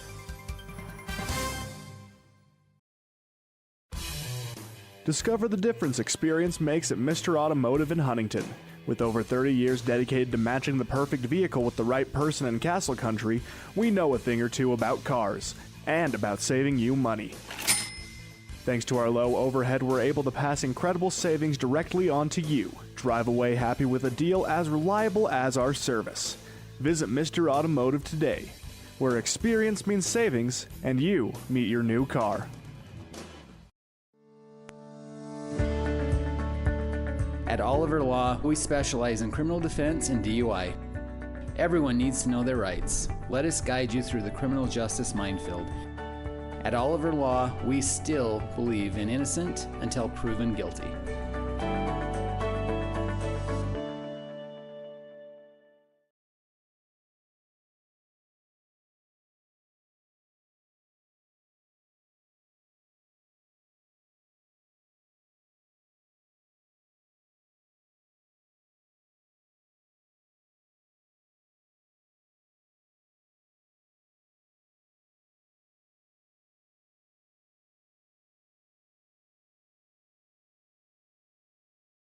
Call insurance agent. Hello, customer. Oh, great. I just had a quick question about my insurance. You are 312th in line. Oh, it's just a real quick question. Would you like a callback in 6 hours? Sometimes humans are just more helpful. Hey, Max, I can answer your insurance question. Awesome. Appreciate it. Farm Bureau Financial Services. It's your future. Let's protect it. Contact Farm Bureau agent Jill Jensen in Price today. The Spartans play here. Porter Herdsman, number 23. Braxton Butler, number 33. Quade Ovison, number 6. On 107.3 FM and 750 AM KOAL.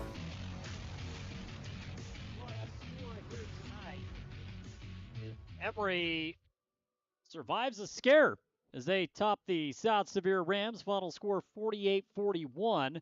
I know that was much more entertaining than it needed to be. Welcome into the post-game wrap-up show brought to you by Eastern Utah Community Credit Union, bringing you the post-game wrap-up show throughout the entire season. When you take a look at Eastern Utah Community Credit Union, here's where local people, local decisions, and local lending all come together. You can also stop at Eastern Utah Community Credit Union and get your Emery High School Spirit card on that Visa debit card. Eastern Utah Community Credit Union bringing you tonight's post-game wrap-up. Travis, final score tonight, 48-41. Emery led by as many as 29 in the fourth quarter in this game, but South Sevier made it interesting. Scored late, onside kick with about 2.5 minutes to play. Comes up short, and boy, Emery will get out of here. They escape. Yeah, they battled all night long. Like you said, Emery comfortably in the lead. Then you look up, it's a one-score game. But that's what Emery's defense did. When they had to get a stop, they got it stopped when they had to. They had 3 turnovers. But you just credit South Sevier the way they played. They didn't quit. They made a game of it, gave themselves a chance. But for the Emery defense, they came up with the stop when they needed to hell them out of the end zone and win this game 40-41. Well, yeah, there was a big defensive stop out of the end zone, but then a few moments later it was a pick six. And so really the bottom line here in this fourth quarter, South Sevier ran out of time. That's the way I look at this. I mean, if you're Emery, you'll take it, you get the win. But the fact is, South Sevier had all the momentum. They simply ran out of time. Timeouts became a factor late. They needed a first down stop. Jackson Johnson gets a big first down to kind of seal the deal. But this was a hard-fought victory that I just don't know if Emery anticipated it being this difficult when you're up 4 scores in the fourth quarter. I just think Emery in the second half took the foot off the pedal, just didn't play clean. And you can see they were just playing not to lose. They were just trying to get out of here. They just really stopped playing their style of football, I thought. Well, turnovers did not help. And if you go back to the first half, South Sevier had 2 turnovers. And Emery managed to take advantage of those 2 turnovers, turn them into instant points. Second half, what happened? Emery had 2 turnovers. South Sevier recovered an onside kick. South Sevier's defense came up with a touchdown score. So, I give massive credit to this Ram team because they never quit. They made big plays, and they put a little scare in Emery. That would have been the most miraculous comeback I think I've seen in high school, up 29 points. I've never seen anything like that. Typically, when it's 29 points in the fourth quarter, it's mercy rule, right? I mean, that's typically the way this happens. I don't think I've ever seen a team erase 3 of 4 scores with 2.5 minutes to play. I give that squad all the credit in the world. Yeah, they just kept attacking. They were scoring. They were moving the football. Give credit to Freeman. That kid went up. There was 3 or 4 balls. He went up and came down with it, gave themselves a chance, put them in first and goal. They score. They get the onside kick. They come up short. But if there's an extra 2-3 minutes on the clock, they probably win the football game. Well, are we going to overtime? I mean, seriously, I chalk that up to South Sevier just running out of time in this game. Let's take a look at the final statistics. Again, the post-game wrap-up show brought to you by Eastern Utah Community Credit Union. Trevin Gilbert in this game, he was pretty good for Emery. 16 of 27 through the air, 317 yards, 4 touchdowns. He did have the 1 interception, turned out to be a pick 6. And that turned out to be a huge score for South Sevier. Their only touchdown in the third quarter, and defensively, they found a way to make it work. That's the only blemish that you could talk about is that interception out in the back of the end zone, just off balance a little bit. Didn't really find his guy, just threw it. I thought he saw the pressure coming from that right-hand side, so he got rid of the football. But other than that, he was great. Trev also had 1 touchdown on the ground. He had 3 carries for 3 yards and a score. And so an all-around solid performance by the senior quarterback for the Emery Spartans. Now, receiving-wise, these numbers were massive in the first half. Porter Herdsman, he was great. He had over 100 yards. Slowed down a little bit in the second half, but he finished his 6 catches for 155 yards and 2 touchdowns. Longest reception of the game was a 65-yard score in the first half. Yeah, what can you say about these wide receivers? They've been great all year long. They have a lot of depth at that position, and you read those numbers off. It's just a testament of how good the quarterback's been and how good those guys are at those wide receiver spots, getting out of those breaks, getting to the spot in the field, and then the yards after the catch. Hayden Abrams in this game has 5 catches for 115 yards and a touchdown as well. He had a 58-yard score early on in this game. Hayden, in fact, had the first 2 catches. It took Emery just 2 receptions. He had a 5-yard grab and then a 58-yard touchdown. He had 63 total yards receiving and a score, and that was in the opening minutes of this ball game.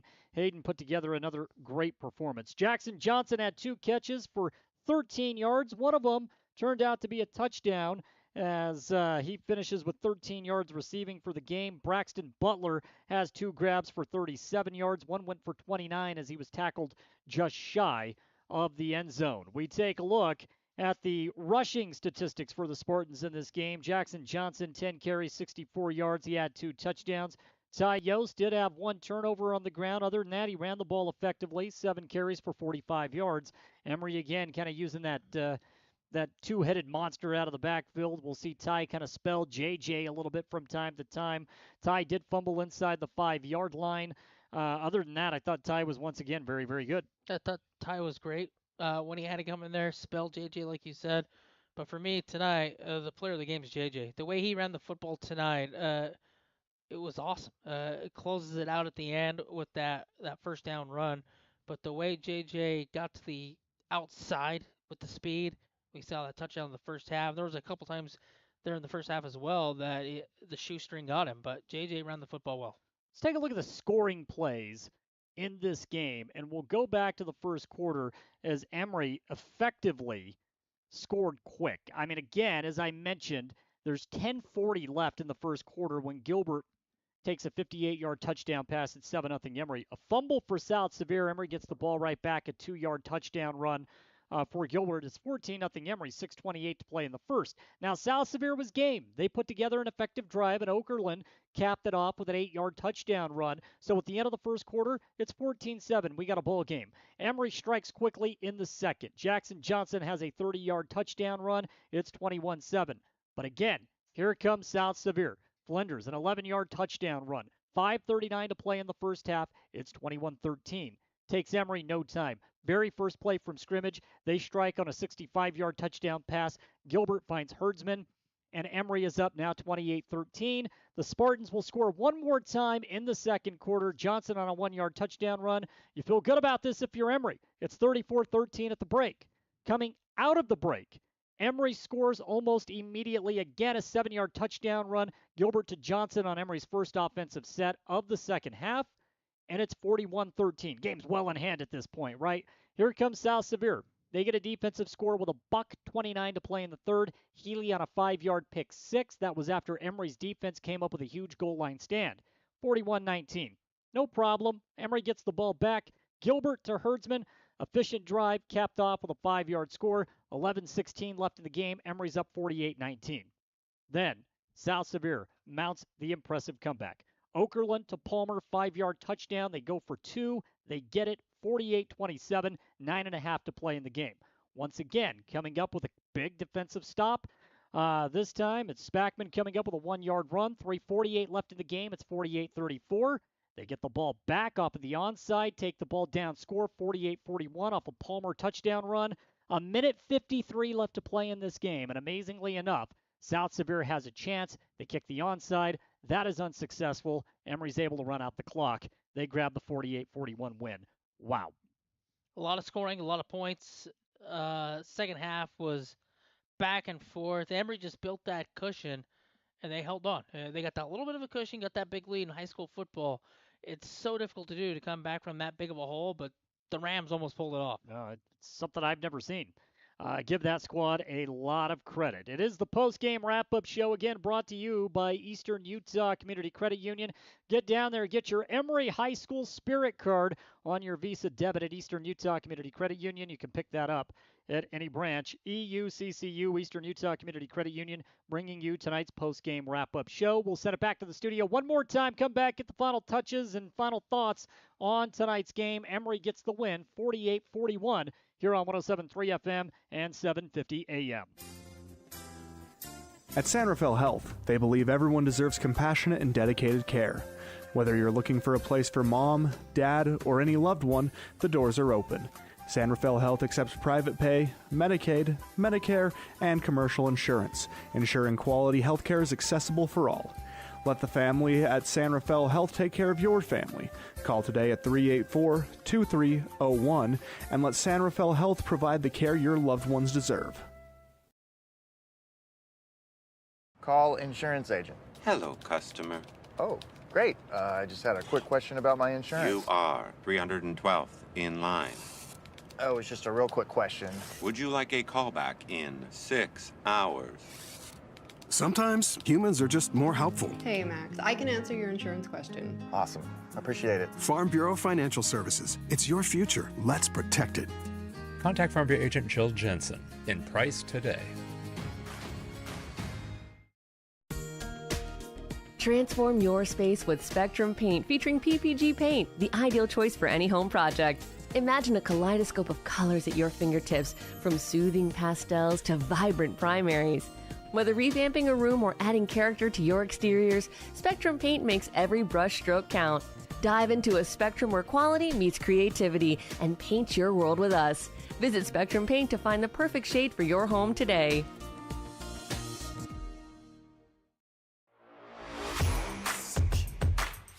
Whether it is for your personal vehicle or a work truck, Toppet Pickup Covers has what you are looking for to either dress your truck up or protect your belongings. Low-profile covers from Truxedo, paint-matched fiberglass toppers from ARE, or full utility covers and bed slides. Toppet also has the best warranty that you will find in the market.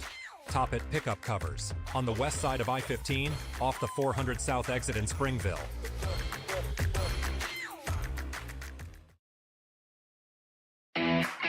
Hey there, food lovers. It's Bill Hicks from Farlano's Cafe, your new favorite spot for breakfast, lunch, and dinner. Whether you're craving a hearty omelet, a fresh salad, our golden curly fries, or our mouth-watering pastas, we've got you covered. And we're open 7 days a week. So come on down to Farlano's Cafe, where every meal is a celebration. Remember, it's where the locals eat. Visit us at Farlano's, where great food and great company come together. See you soon.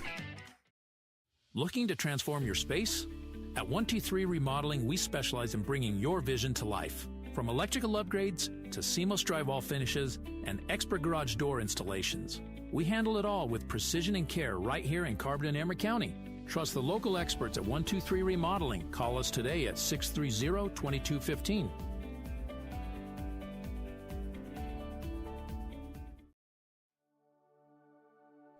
At A Perfect Smile, they specialize in transforming your smile with precision and care. From porcelain veneers and dental implants to orthodontics, crowns, and bridges, their expertise covers every aspect of general and cosmetic dentistry. Dr. Jackson and his team are here to address even the most challenging dental concerns, helping you achieve a smile you'll love. Ready for a smile makeover? Call A Perfect Smile today, 637-2100, to schedule an appointment.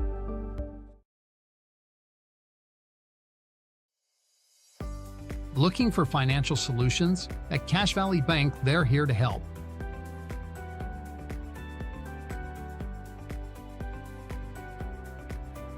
Whether you need commercial loans, mortgages, or expert financial advising, they've got you covered. Visit them today on the corner of First West and Main Street. Cache Valley Bank, your partner in financial success. Equal housing lender, member FDIC. Emery High School football on KOAL 107.3 FM and 750 AM. Game show again, final score tonight. Emery knocks off the South Sevier Rams 48-41 in a game that was thrilling at the end. But the most important aspect, Emery does get the win. This is a team that has now won 5 games on the season, and as we get down to the end of the season, the idea of winning 7 regular season games is very, very real for this squad. Left, it's Grand at home, Delta on the road, and then what we hope will be the number 2 seed. I don't see any possible way Emery could slip below 3, and I don't know that there's much of a difference between the 2 or the 3 seed. But that's what seems to be in store for Emery as we get down to the final 2 games. You just got to take care of business in these last 2 games. 3 games coming in. You took care of business tonight. 2 left. Take care of business. Everything else falls into place. And again, you're going to be the 2 or the 3. Doesn't matter. You're not going to fall, we don't think. So 2 or 3 seed coming up. 7 wins in the regular season. That's a great year. You'll be the 2 or 3 seed for sure. I mean, there's a big gap right there right now. It appears that San Juan rather, has that number 1 seed locked up. But nonetheless, Emery right now in a prime spot at number 2. We will continue to recap tonight's game. We'll catch up with Coach John Famalo later this week on KOAL's Drive Time Sports. And that is going to do it for us. Always a pleasure to bring you Emery High School football here on KOAL 107.3 FM, 750 AM, and also on our YouTube channel, Castle Country Radio Emery. Don't forget, you can watch any Emery football game from the season at that page, Castle Country Radio Emery. They all archive, including tonight's game. Look forward to being at home on Thursday night. It's going to be a short week. Due to fall break, Emery will take on the Grand Red Devils. That'll be next Thursday. We'll be back with you right here. As always, go Spartans!